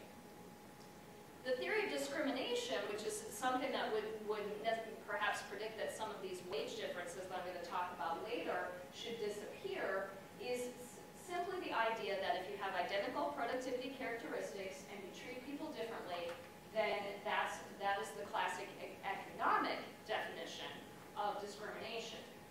How do we try to capture discrimination? Well, here's an example that I tend to bring up in my classes because it's a pretty commonly misunderstood situation. So what is the current earnings ratio of the average woman's earnings to the average man's earnings in the United States? It's been anywhere from like 75 cents to maybe 81, 82 cents on the dollar, right? And so people will immediately pounce on this number and say, aha, that is evidence of discrimination against women. Now, I'm not going to argue that there is discrimination against women. Anyone who doesn't believe that hasn't met enough people yet. So there certainly is. But that, in and of itself, is not definitive evidence of discrimination. So what do we do as economists? We say, okay, we need to think about all the potential factors that could explain differences in earnings. So for example, we need to look at years of education. We need to look at type of occupation, because regardless of the gender of the person in the job, on average, engineering salaries are higher than kindergarten teacher salaries. So now you can make the argument, and I will agree with you, that it's perhaps the case that society values engineering more than kindergarten because men tend to be disproportionately represented in engineering and women tend to be disproportionately represented as kindergarten teachers. I'm very receptive to that argument. But from an economic perspective, if we are going to search for objective evidence of discrimination, we need to build a model where we try to capture all the variables that could predict differences in earnings, and then if there is still a difference left over that is uncontrolled for, it could be evidence of discrimination. Why don't I say it is evidence of discrimination?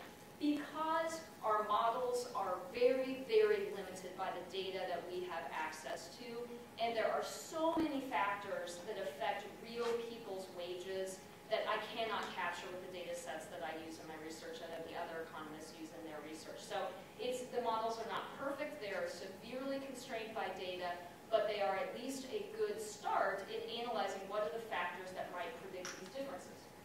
This is the same type of model I use. I have a paper where I look at, do lesbians earn different wages than other women who are in couples, and I'll talk to you about why I have to restrict my sample to in couples. And one of the variables that is highly correlated with earnings that I want to control for is the presence of children. And I'll talk to you about why that is shortly. So as I was mentioning, we have some data sets available to us to use to analyze a bunch of different questions with respect to sexual orientation, okay? So let me talk to you about the big ones. The big data sets that are nationally representative, random samples, and thousands upon thousands of observations are the U.S. Census, the General Social Survey, the GSS, and the National Health and Social Life Survey. Now you notice I have couples and singles written. Why do I have that? In the census data, the only way to identify sexual orientation, because I don't know if any of you have ever gotten a short form or a long form on the census, but no way, no how is the U.S. government going to ask you to fill in a bubble about your sexual orientation. But what they do ask, or what they did ask, and I'll talk to you about that in a minute too, what they did ask was, who is the head of your household? All right, so if I am the head of my household, then I fill out my information as head of household. If my husband is my spouse, my husband, I can designate him as such. But what if I'm in a same-sex relationship? Then the woman that I live with would be designated as the unmarried partner. I would have the choice to choose roommate. I would have the choice to choose a wide variety of different relatives, a boarder. So there's a lot of other options, and we as researchers tend to believe if you select unmarried partner and you're head of household and you and that person have the same gender, then you are a same-sex couple. We believe that this undercounts the representation of same-sex couples. But for my research, I actually have better confidence in this data because I feel like these are the people who are most likely to represent themselves to the public as part of a same-sex couple. And if I'm looking at wages, which is where the majority of my research lies, then I need to know, or I hope, that your boss or the people who are involved in your hiring decisions and your pay decisions know of your sexual orientation, because if they don't know, and then it's hard for me to capture differences that might be related to sexual orientation. So as you can see, these are not perfect measures by any stretch, but at least the census gives us thousands upon thousands of observations. All right, the GSS and the NHSLS give the opportunity to answer questions individually.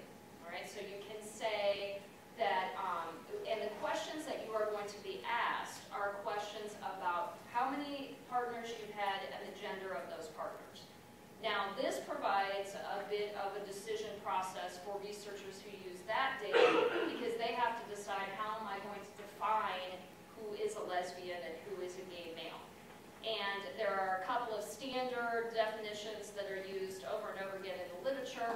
You have to ask the question about experimentation, right? You have to ask the question of if you've had a relationship with one person of the same gender, but then all of your other relationships have been of the opposite gender, how do you identify yourself, okay? And so typically what they'll do is they'll look at if more of the relationships are with a member of the same gender, then that would be a lesbian woman or a gay man. So those are the decisions that you need to make when you're using data from those data sets. And then there are a series of much smaller data sets. I suppose we can make a joke about how much California actually represents the United States or even the world, right? So when you use a California data set, do you get good information that probably describes the behavior of people in California? Yes. Do I think that there are distinct differences between California and Mississippi, for example? I certainly do, okay? So you can use these data sets, but you are dealing with much smaller populations, much less geographic representation. And then there are a number of studies that take place using data from abroad, but they are also in a very small sample setting. And I'll talk about some of the studies that were used using those data sets in a minute. So as I mentioned, you have the opportunity to use the GSS, for example, to study single people, but look at these sample sizes. I don't know if any of you are taking research methods classes or statistics classes. It is pretty hard to draw confident general conclusions when you are talking about your target population having 34 people in your sample.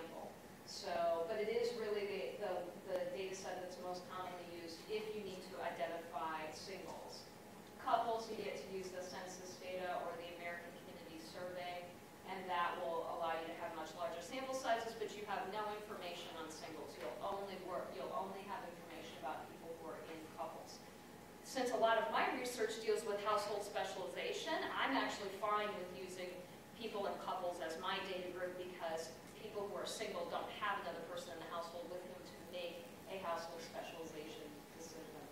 So my life has been tremendously complicated by the fact that there's no more long form. So for the 2010 census, they stopped sending out the long form. And the long form was the form that would ask about your education, a lot of information about the house where you lived, information about your age. You were the head of household, and then it asked for a lot of demographic information for the person who, in my case, for my target group, identified himself or herself as the unmarried partner. So I have lost access to a tremendously large data and robust data set. So I have to sort of regroup my research entirely.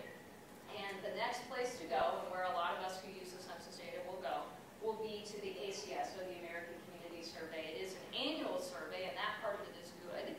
But the problem is you're only looking at 3 million households, and you're thinking 3 million is kind of large, like larger than Iowa, which is true.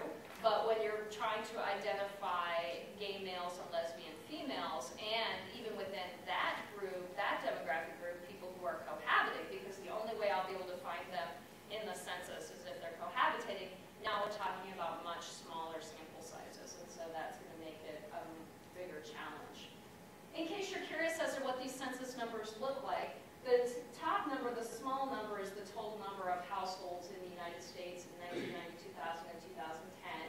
You can see that single-person households are increasing. This is predominantly due to the increase in the elderly population, because a lot of singles are, a lot of that percentage is people who are elderly.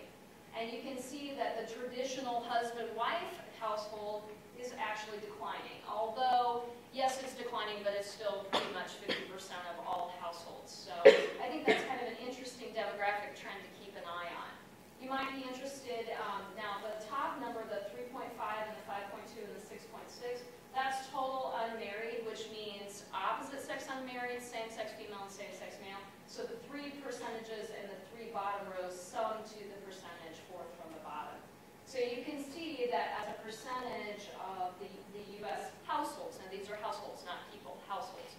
So as a percentage of the households, we have increasing percentages of same-sex male and same-sex female. I don't see much in the economics literature. I'm not as familiar with the psychology and sociology literature, but I don't see much in the economics literature to indicate that that is an actual change in the percentage of people who are lesbian females or gay males. I think it represents a comfort level with marking on a public document that you are a part of a same-sex couple in a household. So now here comes the teaching lesson for those of you who might be writing papers. So I got asked to write a book chapter. And as a part of this book chapter, I was supposed to basically, I had a pretty open question. It was like, talk about the consumption and production decisions of households looking at same-sex households. And I was like, okay, so I've never written a book chapter before, so I go down the hall to one of my colleagues who's written several, and I said, so how do you write a book chapter? He goes, well, I don't really know what to tell you, because basically what I do is I get my topic and I just write down everything I know. And I thought, all right, fortunately this is a pretty narrow topic. That seems like good advice to me. So I began writing down everything I knew about this topic. And early in the process, how do you go about doing this? And remember, when you're writing a research paper, you don't want to say, Smith and Jones find this, and Harry and Sally find this, and Bob and Sue find this. You want to have topical organization to your paper. So I was asked to do production and consumption, and we don't have much data, by the way, on what households consume, what same-sex households consume, and how that would be different. There's some marketing literature on that, but I know enough to know that that's not my area, and I'm not comfortable writing that clear. I mean, look at my title, for crying out loud. So the marketing would be embarrassed to have me even like check out a book. So we can't have that. So I'm like, I can't do the marketing aspect of it, but I can do the economics aspect of it. Okay. So I organize what I think works well, and I send it in, and the editor says, you know, this is not, she's trying to be really nice because she doesn't want to make me mad because we've never met, and I'm thinking, well, I just don't want to disappoint you. And so she's like, oh, you know, I really like the individual pieces, but I'd really like to see a completely different organizational structure. And I don't think it's going to be too bad You just need to like put the back at the front in the middle at the front, and it'll be great. So, and I'm like, you know, so I read through these ideas, and I'm like, gosh, what a fantastic idea. I really like this idea. This works really well.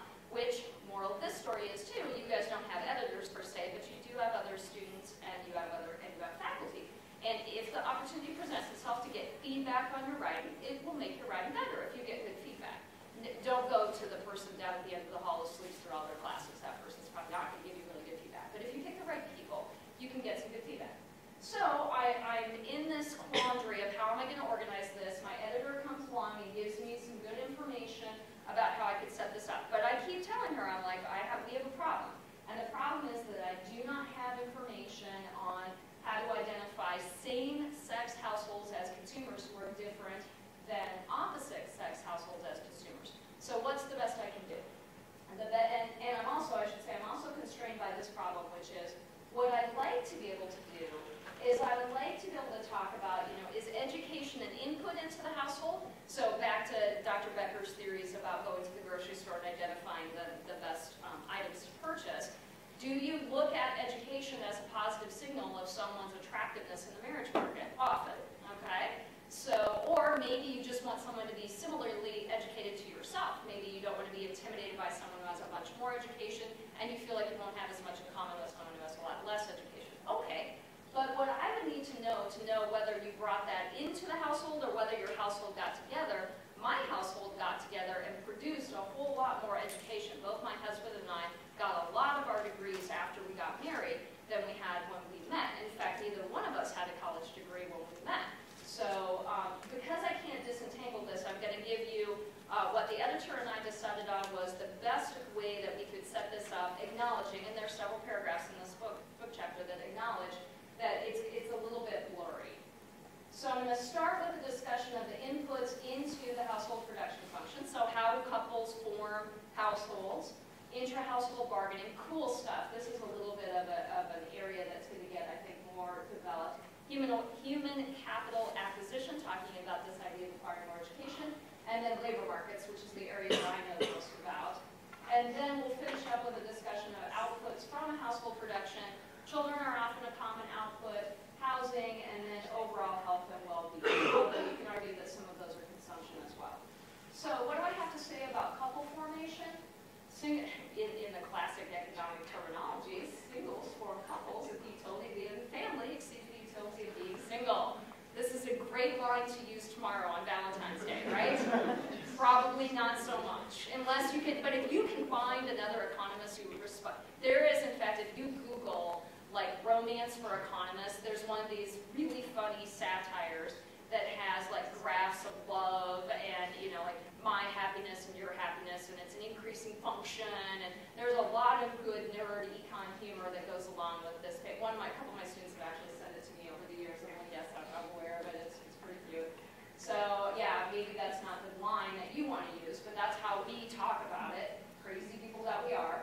Lots of studies on heterosexual couples, not so many on same-sex couples.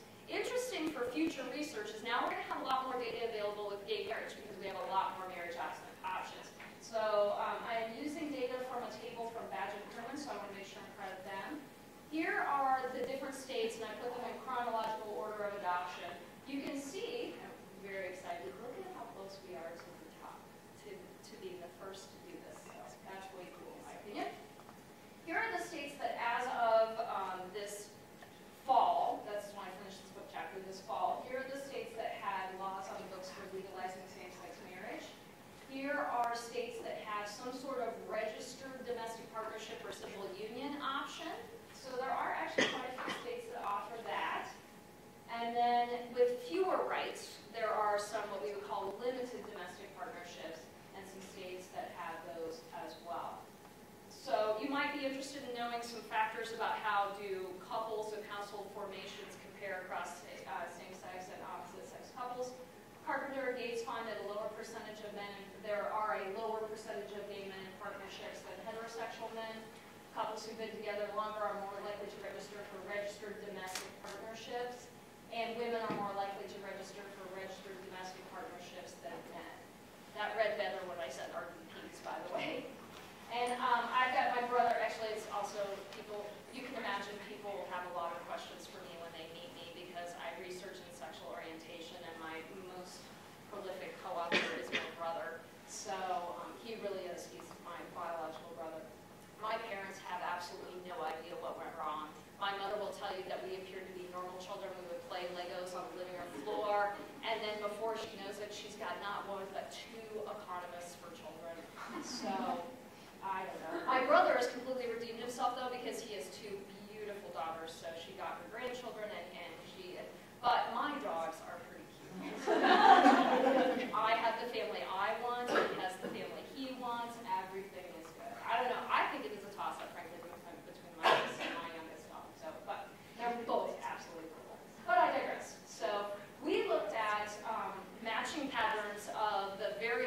that are what you might observe in the marriage market, right? You can probably tell how old somebody is. You can get information on how much education they have. You can observe their race.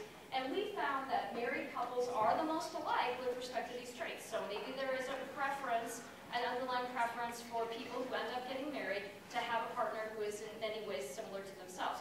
We also looked at labor market variables such as hours worked and earnings. And the married couples are the least similar, which is a little bit suggestive of the potential of household specialization, but it's not, rock solid concrete evidence. Intra-household bargaining is a new field. This is pretty cool stuff.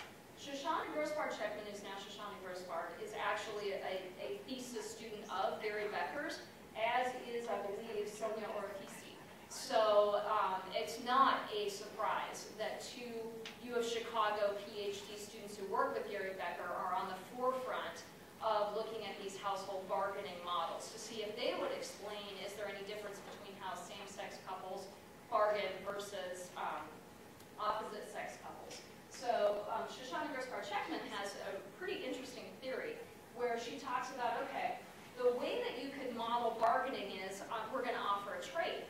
Okay, I'll do the dishes if you mow the yard, or I'll do the laundry if you put the kids to bed. Okay, so it could be that, but she also models a quasi-wage payment, which is if you'll stay home and take care of the kids, I'll get our family a country club membership so you can take the kids to the pool, and that'll make staying home with the kids a more appealing prospect. And she has several articles where she looks at this. Now, she is a high-powered mathematical mind. So a lot of her bargaining stuff has a lot of in-depth mathematics for the analysis. So if you're interested in looking at that, I'm going to recommend to you guys what I recommend to my students. Read the intro, read the conclusion, and you can skim the methodology. And you can still get some interesting information about what people are doing. Something that we're all probably a little bit more familiar with might be, do couples hold joint financial assets? Perhaps they have a joint checking account, okay? And Marietta Plowder looked at this question from a financial survey, and she found that married couples were far more likely to have joint assets and specifically joint checking accounts than any other couple type, whether it was unmarried, opposite sex, or whether it was same sex. And I should also interject that most of this analysis is being conducted before legalized same-sex marriage is available in most states. So when we talk about same-sex couples, they are almost always in these studies considered to be unmarried because they have only recently had the option to legally marry. And then Orefisi looks at the applications to the labor supply. If you are the more powerful partner, assuming that people don't like to work, which I mean, it seems pretty straightforward that they call it work for a reason, right? It's not a hobby, it's work. So if you had the opportunity, if you didn't have to work, you might work some, but you might not work as many hours as you currently do. So she finds that the bargaining arrangement is actually a little bit different between opposite-sex couples and same-sex couples.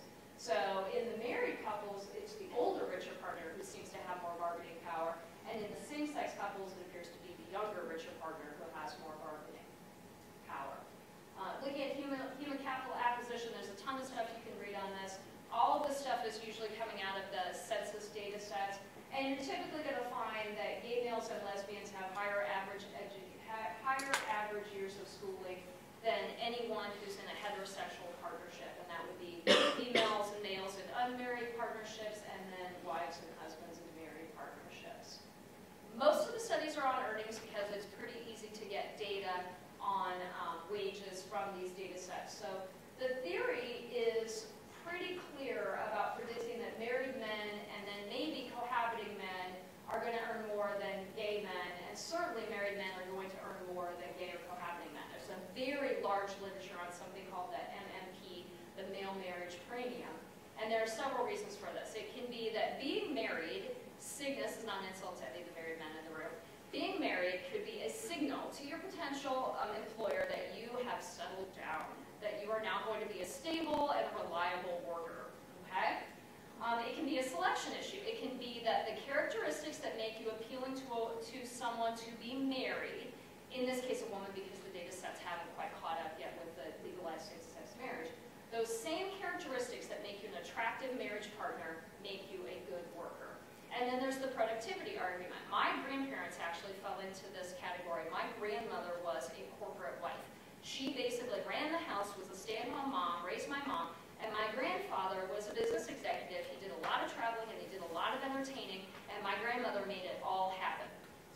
She did all the behind-the-scenes stuff. She was the wife who would take the other wives around, make them feel welcome, set up all the dinner parties. She did everything. And my grandfather would be the first to tell you that her work in the household made him more productive and better at his job.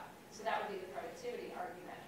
So the empirical studies for the men clearly show a gay male penalty of 10 to 30%. The largest comparison of gap is between gay men and gay male men and married men. For women, the predictions are mixed, all right? Discrimination would certainly indicate that lesbian females would earn less than heterosexual females. But there are some characteristics that might be associated with being a lesbian woman that would in fact be associated with higher wages. And those characteristics would be not having children. Those characteristics would be having more investment in human capital and working in male-dominated occupations. So the empirical evidence is a little bit mixed, although most of the studies, I know all the work that I've done with the census and that the other researchers have done with the census, we are all finding a lesbian premium, and we are all finding that. It's only a few little studies of some isolated data sets that are finding a lesbian penalty or no statistically significant difference. So we're finding a premium. If we look at employment, these are some kind of fun studies, okay? You'd have to get some serious internal review board approval to be able to conduct these studies, and most of them have been done overseas, and I'm wondering if their IRBs are, their review boards are a little more lenient. So here's what these people do.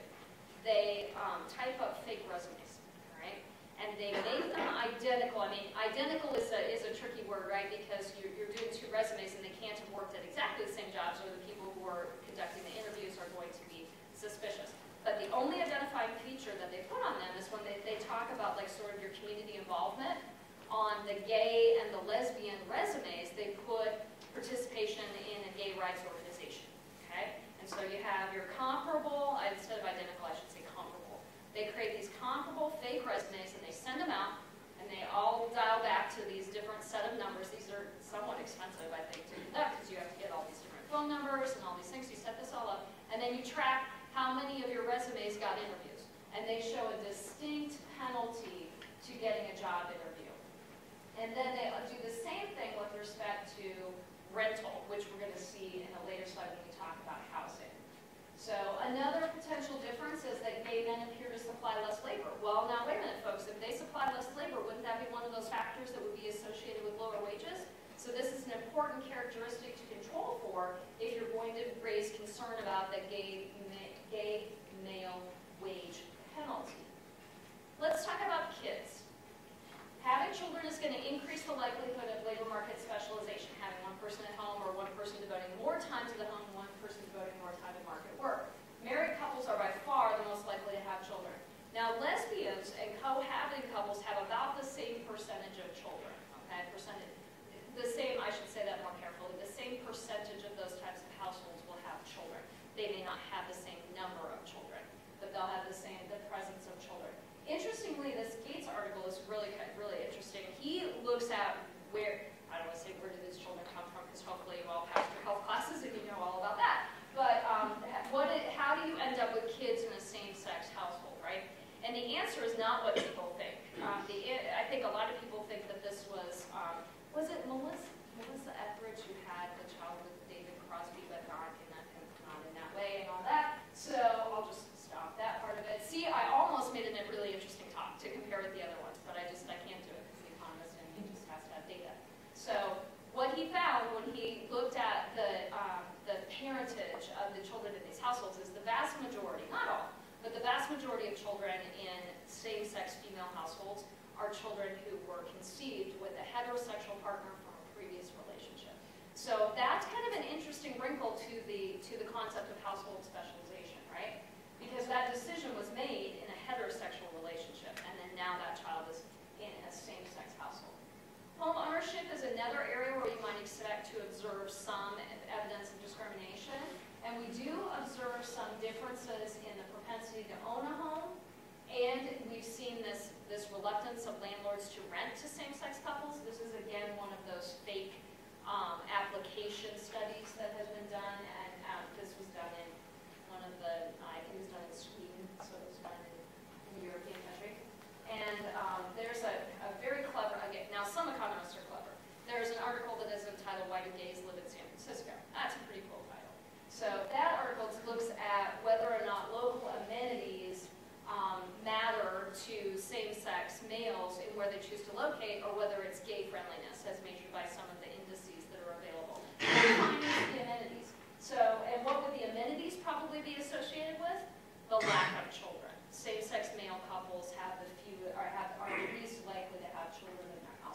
in some ways because they are barred from having, it used to be, there was one state, Florida, banned same-sex adoptions, and it's just more complicated for gay men to have children. Same-sex couples are more likely to own a home, or less likely, I should probably be able to summarize my own work. Same-sex couples are less likely to own a home than married couples. The lesbians' homes may be of lower values and slightly less likely to have a mortgage. Now, the mortgage thing is a little bit complicated, right? That could be a concerning factor because does that mean that you had to pay cash because you didn't have access to credit? And having access to credit is something that would concern us if there was a correlation between that and sexual orientation. And lastly, there's sort of this catch-all category of health and well-being studies. Some of these are pretty interesting. There's a tax study that looks at legalizing same-sex marriage, what that would do to tax revenues. There's a study that looks at the demand for the arts. So there is some direct correlation about being more likely to attend an artistic event. There is a study out of Australia. Kit Carpenter does research with Australian data, and he found that there appears to be more reported work stress by lesbians, so that would be a concerning factor. Members of same-sex couples are less likely to have health insurance. Now, there's some hope on the horizon for that because of changes in legalized marriage. So if we have more opportunities for legalized marriage, then as a spouse, you'll have access to spousal insurance through the employment of your partner. And also less likely to have had a medical checkup, which I would suspect is highly correlated with less likely to have health insurance, right? So a couple of college studies that were done. There is a Harvard survey of college students. It's not Harvard college students. The survey comes out of Harvard. The surveys thousands of, I think it's like 40,000 college students. So some positives in this front. Gay male college students are more likely to have higher GPAs, more likely to place importance on extracurricular activities such as student organizations, politics, the arts, and also the same thing with the lesbian college students placing more importance on participating in these types of activities. A few Iowa statistics. There are two reports at the Williams Institute. The first one is from 2007, and the most recent one is from, I think it was December of 2011. I have the slides for the 2007, and I'll tell you a little bit about 2011. So looking at how Iowa demographics compare. And in some of the polls, I'm not saying that these are statistically reliable polls, but if you see polls in sort of the popular press about where are the gay-friendly places to live, Iowa City, Iowa often makes the top 10 list for lesbians. So that's something that is, I think, a positive for our state. If you are interested in getting reliable statistics, I highly encourage you to Google the Williams Institute at UCLA Law School, because this is a really, really top-notch organization that is doing cutting-edge research. They are hired to produce objective information about economic impact of sexual orientation in several ways. They did a paper before Iowa legalized gay marriage on what would be the fiscal impact of legalizing marriage. And then before we get to that, I wanted to summarize the second one. They have a new report out from 2011. They were reporting on a 2013 Gallup poll after the 2011. And they're saying if you want to compare what percentage of the population in every state of the U.S. is LGBT, and they are reporting 2.8% of Iowa, and so you can look at that and compare that to the other states. And then in their 2011 report, they look at the economic impact of same-sex weddings. So Iowa is one of the states, there are contiguous states to us that do not allow gay marriage. And so what they estimated was if some of the people from the surrounding states, as well as people in the state of Iowa, took advantage of the legalized same-sex marriage in the state of Iowa and had their weddings here, what would be the economic impact to Iowa? And Iowa also, in the past, has had a 3-day waiting period, which has extended like the hotel stays and the cost of this. So anybody want to guess what they use as their estimate for the cost of a wedding? Now, this is coming from like a wedding website. They surveyed people who write about the cost of weddings. I was a bit, okay, I got married 25 years ago, so this number took me aback. They estimate $4,500 as the average cost of a wedding. Now, I've certainly been to weddings that have been much more expensive than that, but I was like, wow, okay.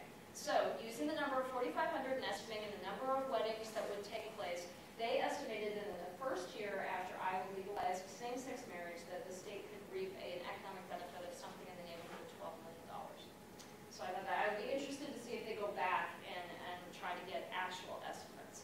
I don't know if they're going to be able to do that or not. They would have to go with averages, obviously. So what would economists say is the state of affairs on same-sex couples and sexual orientation as it relates to our discipline of economics? Well, I think we would say that we certainly have some strong evidence that there are concerns. There are areas in which we need to improve. It appears that gay males and lesbian females can have greater difficulties finding jobs, getting health insurance, renting an apartment, buying a home. We have a gay male wage penalty, and we may have some evidence that at least in Australia we have some concerns with added stress. There are a few positives. We have more options every day for legalized marriage. That should also assist with the ability to get health insurance, which should also assist with the ability to receive medical treatment. And some of the outcomes from the college survey are positive as well. So that is kind of the state of affairs as I, the economist, can summarize them for you. Nobody has ever said, gosh, I wish you would have spoken for an hour and 15 minutes. So you have plenty of time to ask a few questions and still get to class. So can I assist with anybody's questions? Anybody got anything for me? Yes, ma'am.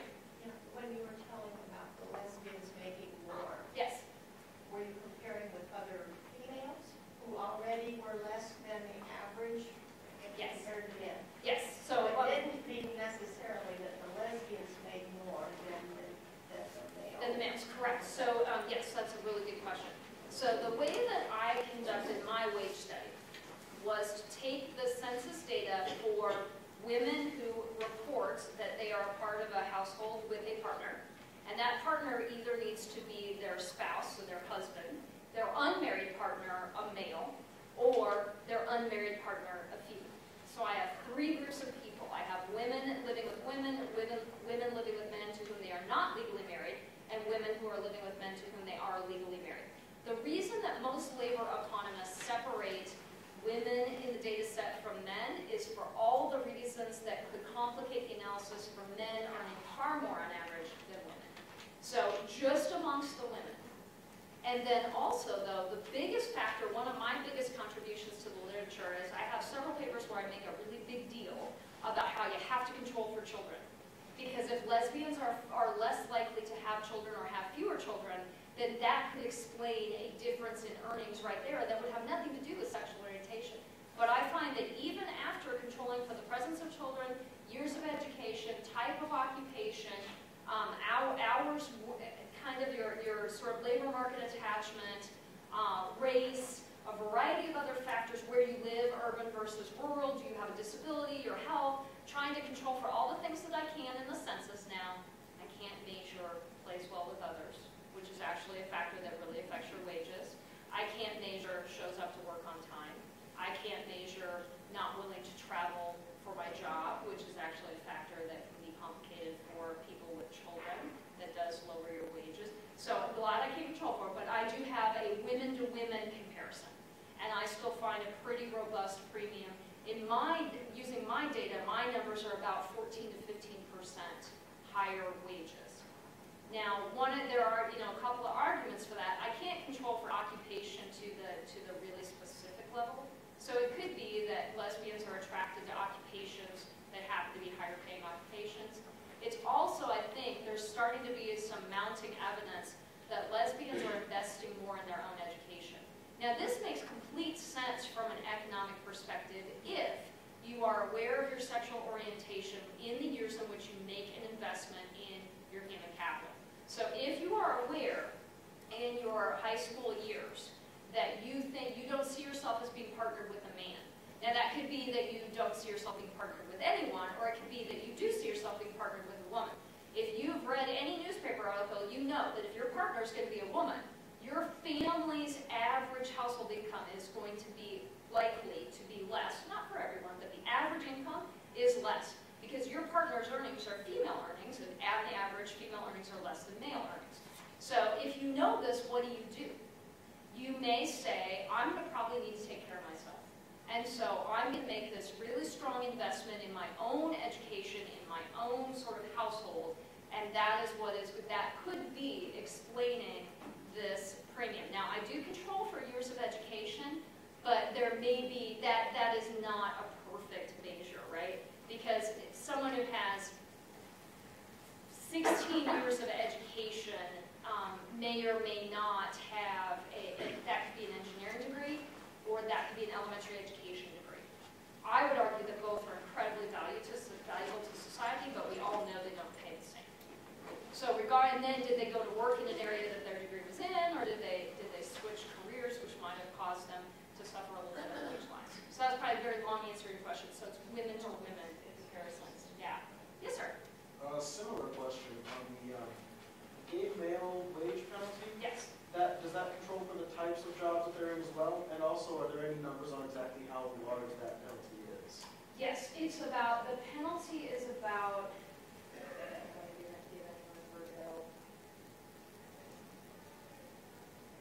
10 to 30% across the different surveys. Now, some of those are census data, some of those are Canadian data, and some of those are the GSS data, so that would include singles. We can control for occupation to the extent that the data set asks the question.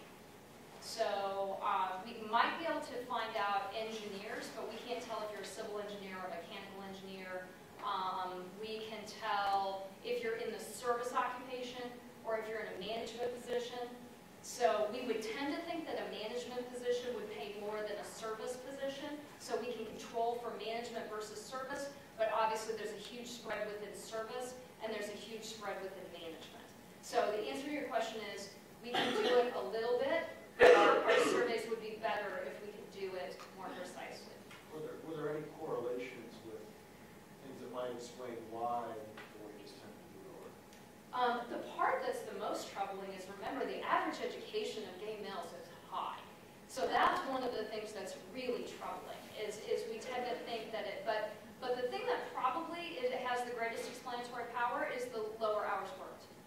Because if you think about this, if I were a man and I were going to partner with another man, what is my household, what am I thinking my average chances are for having a high household income are? These are looking good, right? Now, I don't mean to make light of the fact that there's a lot of discrimination in a lot of areas, but in this particular arena, that is the optimal high income household, right? If we just were to look at averages, if I were going to pick two people out of a hat and I wanted to make the highest potential average earning couple, I'd take a male and a male, right? So I've got two male earnings. So if I have two male earnings, maybe one of us doesn't have to work as many hours, or maybe both of us don't have to work as many hours, and we can still maintain the income level that women would have to work even more hours to obtain, to have the purchasing power that your family wants to have. But one of the areas, this kind of raises one of the next research areas that my brother and I are talking about right now is we would like to do a paper where we look at the earnings of the self-employed, because it seems like if you're self-employed, your chances of suffering a wage penalty go down because your employer doesn't have the opportunity to discriminate against you because you are your own employer. So we want to see if we can get, but we started looking at, we're really obviously missing the 2010, we don't have 2010 census data on for it. So we're looking at the ACS, and we're going to look at within the self-employed, and we'll have to take only couples because we can't throw in singles because we wouldn't know their sexual orientation. But within couples, do we observe any difference in the earnings of the self-employed based on sexual orientation? And we'll separate those out again, men and women, because we don't typically compare the men to the women if we want to isolate sexual orientation. Plenty of studies look at male earnings compared to female earnings, of course. Did that answer your question? Yeah. What else can I answer? Yes, sir. You kind of touched on this answer to the last question, but is there any data to show like the percent of same-sex couples that have dual income versus single income in the way that a lot of heterosexual couples have like a stay-at-home mom or a stay-at-home dad? Is there any data there? Yes, there is. Yes, you could go into the census data, and I think you guys could probably access the averages of this. I don't know for sure now that we don't have the 2010 long form. We're not going to have the census reports, but probably for 1990 and 2000, we could go in and we can pull down the data that we use for our work and look at those percentages. But yes, and in fact, interesting that you mentioned that, because that's another project. I have lots of good ideas and not enough hours in a day. But one one of the other ideas is we wanted to look at a Mr. Mom, and that we call it our Mr. Mom paper. So we wanted to look at a Mr. Mom analysis to see if there is a greater propensity for one person to stay home. The one or two studies that are kind of rolling around in the back of my mind, so I have to give a caveat that I'm not fresh on this, but I think there's a couple of studies that have looked at that by far and away the married couples are the ones most likely to have a stay-at-home parent. And that makes sense if you think about the legal protection, right? If you are a gay male and you have a child in your household, you don't have, but prior to the legalized marriage in 2005, you don't have any access to legalized marriage, which means if you give up your earnings and your labor market experience to raise a child and you and your partner split up, you have now lost the ability to sue your partner in the way that a stay-at-home mom can sue her husband, or stay-at-home dad can sue his wife for that lost labor market income. So I think it tracks pretty well with access to the legal protection of marriage. People do not want, on average, it's a risky situation to stay at home if you don't have the legal protection of marriage in case your family dissolves. So, but yes, you can look up that information. I don't know the stats off the top of my head, except to know sort of the broad categories of that. Absolutely. What else can I look up? You guys gotta go to class. I know it. Know it. Well, thank you very much for having me. Go to class. Have fun.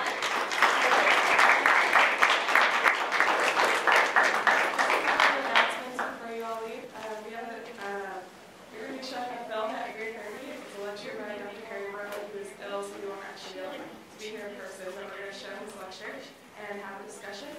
We also have a keynote speaker tonight at 7 p.m. right here, Elisabeth Lloyd. She will be presenting Darwinian Evolution and the Female Orgasm, Puzzles and Explanations. Thank you guys.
most of what we do involves, literature review and census data and all that good stuff. But absolutely, just send me an email. We'll see if we've got some opportunities. Yeah. Absolutely. Happy to do It's it. like, I saw these, I saw the poster today. Yes. And I'm like, oh my God, this is brain candy. I have to figure out a way to get there. But using my Very class good. all day today. I'm just glad that when my lab had an exam, I was able to make it. Awesome. Well, yeah, seriously, if you, this is exactly the kind of stuff, we tend to think that economists have something to say about everything. So, on our principles classes, I think, I teach principles classes. I think our principles classes are sometimes the most fun ones. So, you don't have to worry with those, basically. So, basic math, you have to have applications out of the, yeah. You totally got that covered. So, keep us in mind. Absolutely. Yeah, but when you send the email, can you just remind me that we talked at the talk, and now we also actually have the context of that. Great, thank you. Yeah. Yes. Yes. That's because you said something about. But since it's Yes. Supportive grant. Yes. Then, is it possible maybe then lesbians? Oh, yes. There are, yes. Yes. Because when I was in the Yep. I mean, I taught 1 year, 2 Yeah. years. Sure. And you grew in Waterloo, and then here. But after I was divorced, it was 3 kids, cat, a dog, house, Yep. and a job.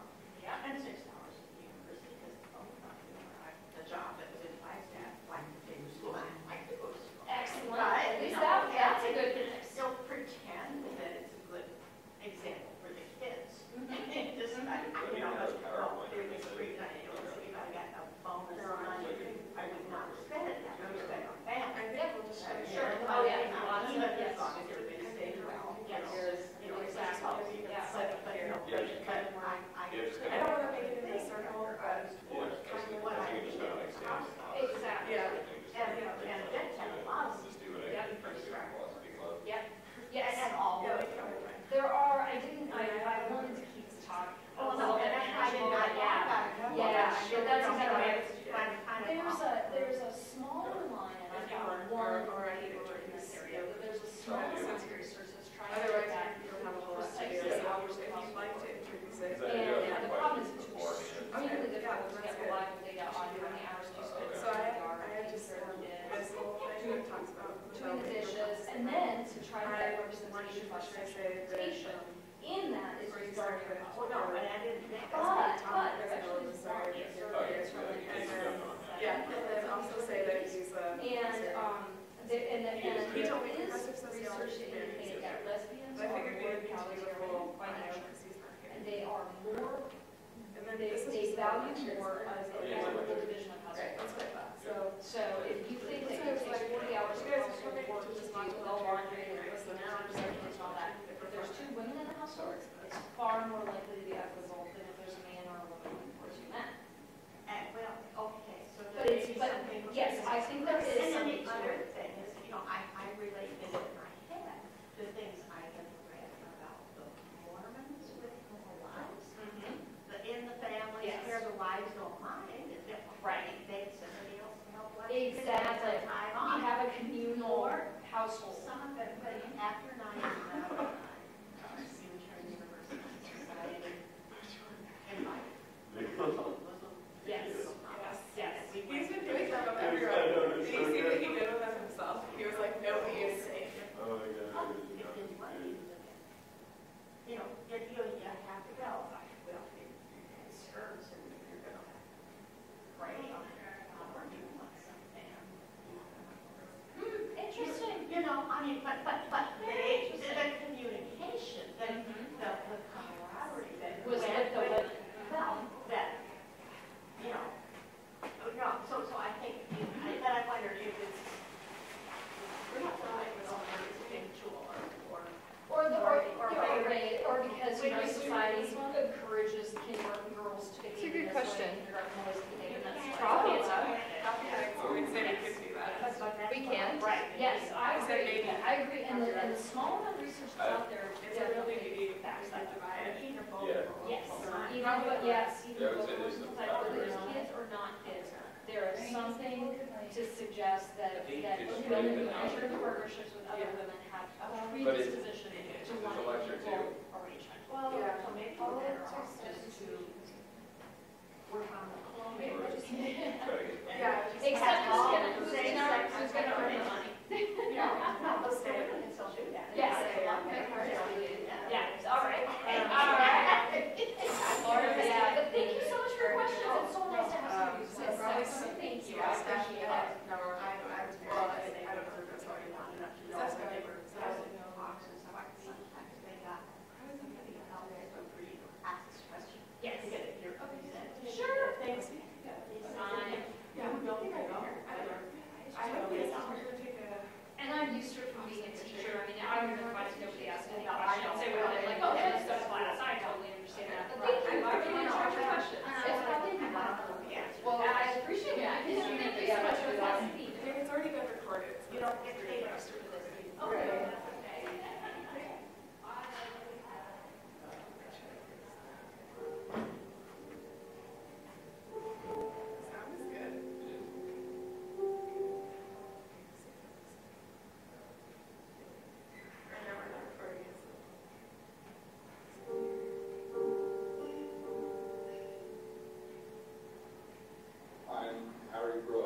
We are here to talk about the ethics of sexual consent. He's right here.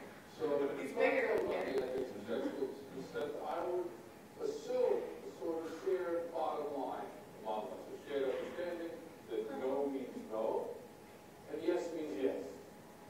But as I just said, that would be an assumption. And I am, by both professional training and personal temperament, a philosopher, my background. So the name of the game in philosophy is to question assumptions. So I actually want to check this out with you and see if we agree. Now, if you haven't taken a philosophy class before, here's the way it sometimes works. Sometimes someone says something that sounds perfectly good as a general principle, and people are ready to nod their heads and go on, and all is well. And then someone says, wait a minute, I can think of an example where this thing that sounds pretty good generally wouldn't work. I can think of a counter example, a particular set of circumstances where this thing that generally sounds good doesn't apply. And in philosophy, we don't say, go away, Bob, it's good enough. In philosophy, we say, excellent, good job. This is a creative use of your intellect and imagination. You have come up with a circumstance in which the general principle doesn't apply. So now we've got to back up and refine our language and take account of the set of circumstances you would come up with. This is a good thing. This is an advance in knowledge and understanding. So in this genuine spirit of inquiry, not asking for strict questions,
He looks a lot like Dr. Schwabi in the School of Music. Professor, or Dr. Broad looks a lot like a School of Music professor that I really don't like. Which professor? Dr. Schwabi. Oh, the DS1. The one with the white face. We got a little bit of practice on it.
Well, I was thinking these front rows should be big off. They don't know that they are.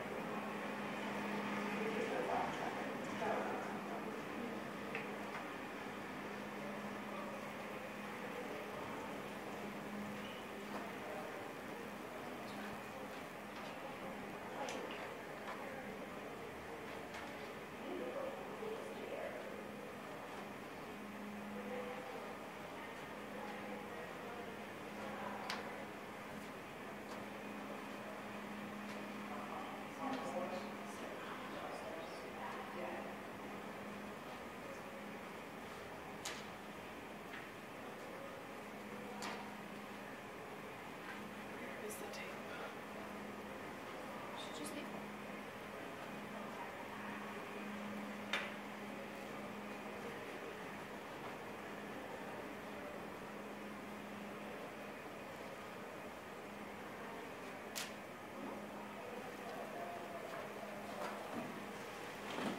I'll go check the office. So,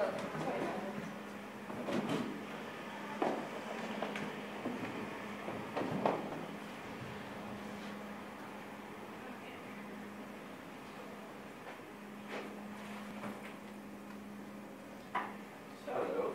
Hey. Are you ready for an awesome discussion and video lecture? I'm ready for some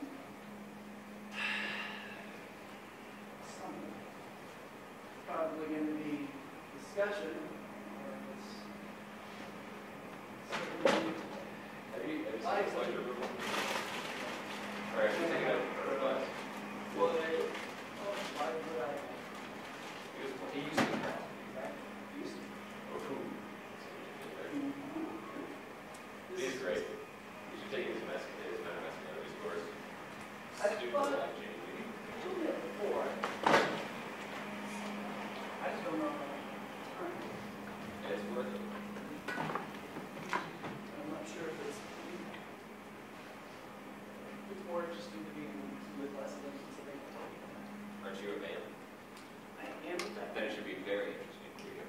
I'm sure it should, but I don't know if it will tell me anything that I don't already know. Oh, I'm sure it will probably tell me a couple things. It'll tell you a lot of things. Seriously, Harry Broad is Is it top tier. fact-based, or is it Theory. all theory? Yeah, he's philosophy, dude. Yes. And he doesn't hide it. Which is Okay, great. that's fair. Well, if that's the, I mean, because if it was fact, that would be something that I wouldn't know.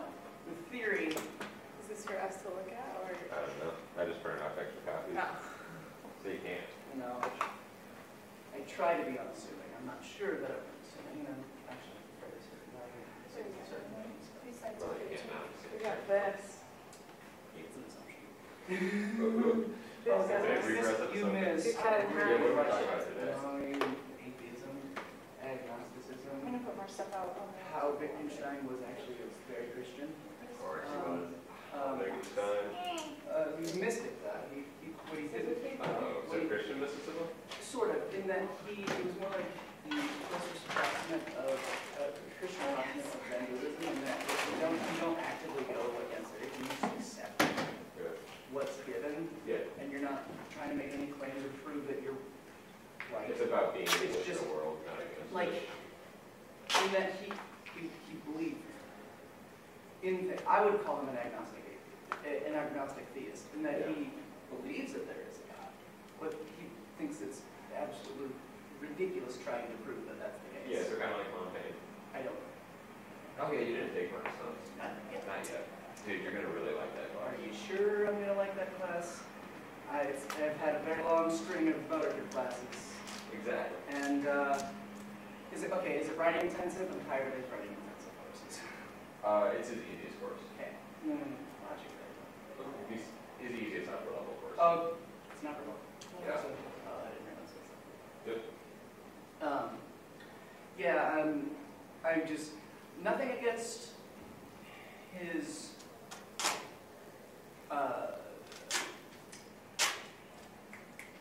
ARPs and the papers. I'm just tired of writing them so often. This will be the third semester so far that I would have had to write 10 ARPs and Oops. Well, except for last semester because shit got crazy. But essentially, that will be that I will have written for him by the end of this by the end of next semester. Oh, sorry, this semester. 30 ARPs or approximates, and 6 very difficult. I've done all. After this, I've taken all photo literacy classes. I'm not looking forward to the literacy papers because they're like the page requirement on them is like, oh god, that's the minimal is usually what I hit. Yeah. So I'm like, I was really afraid. Well, it's 8 to 10 pages, and I'm like, I used to vote for 5 to 7, or 7 to 9 rather, if we're going for a second half. But if it's 8 to 10, it's like. Yeah. Well, I feel like on art, there's so many examples you can bring in, especially like comparing her examples to like contemporary examples, and then like theorizing on the contemporary. I guess we're dealing with stuff that isn't. But it's still like relative. Phenomenology. And relatively still new. I have to say, nothing against phenomenology, but I enjoyed this class a lot better than phenomenology. I just. That's. You mean you can take it, but I guess the closest thing to my Christianity, if you want to call it, whatever, is classical. But I just read it and like.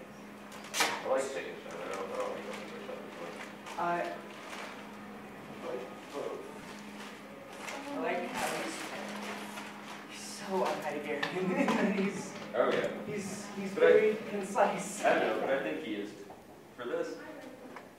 Not. I know. I mean, I would have enjoyed reading Heidegger more if he had been more concise in his thoughts. He would have been readable. But honestly, yeah, like Heidegger did all he could, and he was doing a fairly good job. It's just like he did a great job. Exactly. For us. Yeah, I guess I did a lot of meditation, like Heidegger. Because I was doing other things, doing more than just philosophy. And I was also taking a lot of courses really similar to his ideas, but like applying his, so I was able to see a lot of connections. So I took the images to race class directly, and that was a lot of applying like non-medical ideas later, not what we were actually working on, but there's still these connections.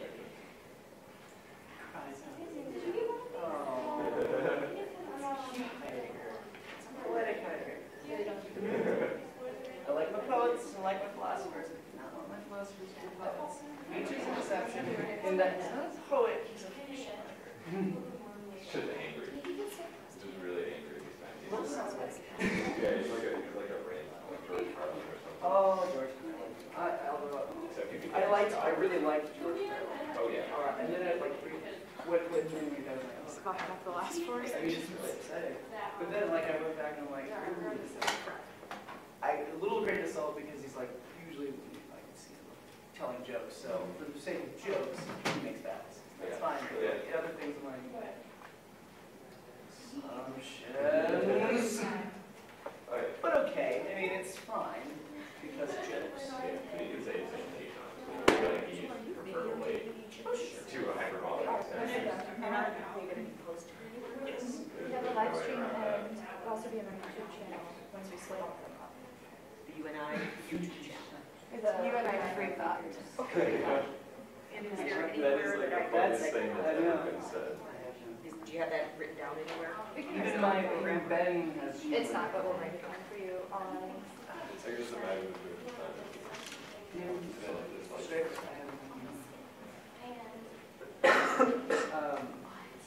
Margaret, you know about it. UNI Free Thought. And YouTube.com/user. So that would be open to public, not just UNI students.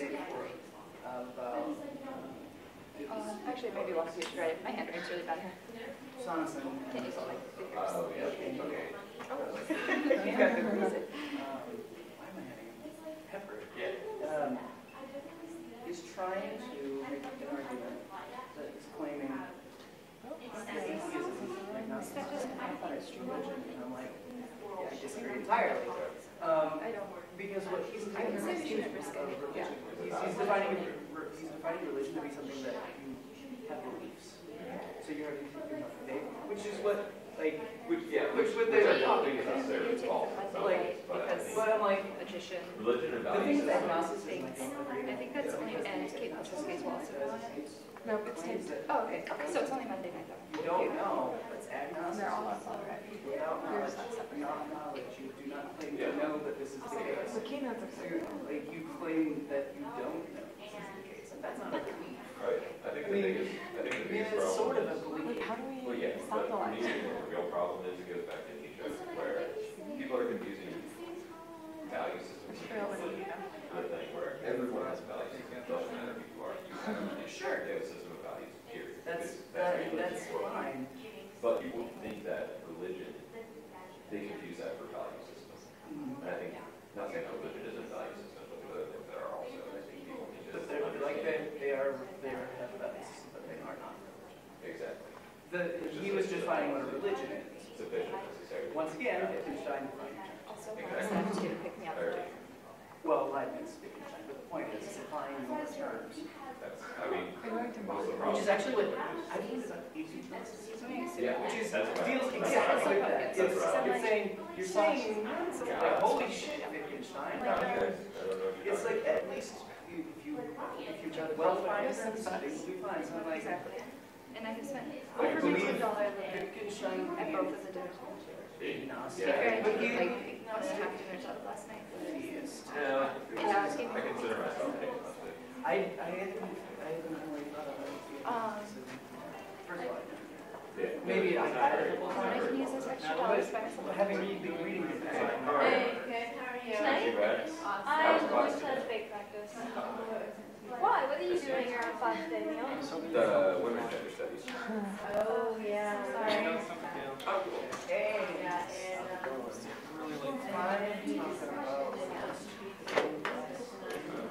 Cool. So, yeah. Yeah.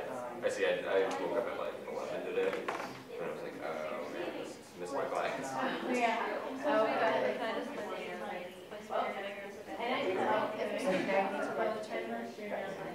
Yeah, it's like I'll throw on the class morning and just.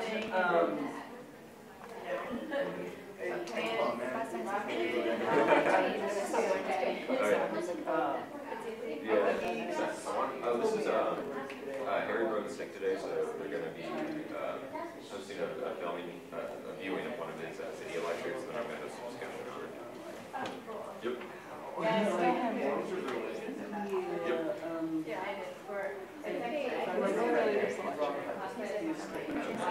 Oh yeah, exactly. I wanted to go to class today so I could pitch this, but Do you guys have to turn the camera off? I don't think that Did you message real?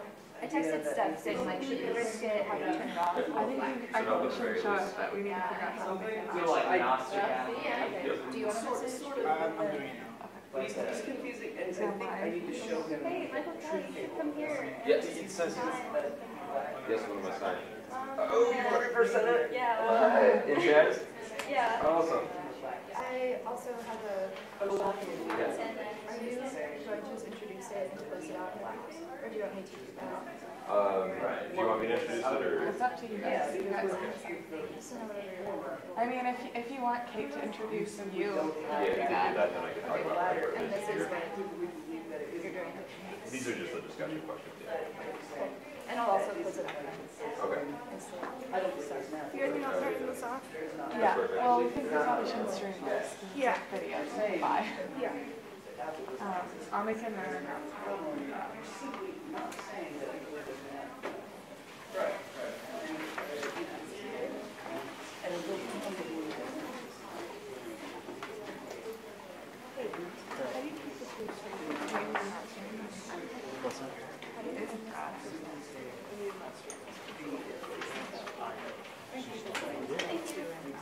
Oh, nuts. Yeah, just like that.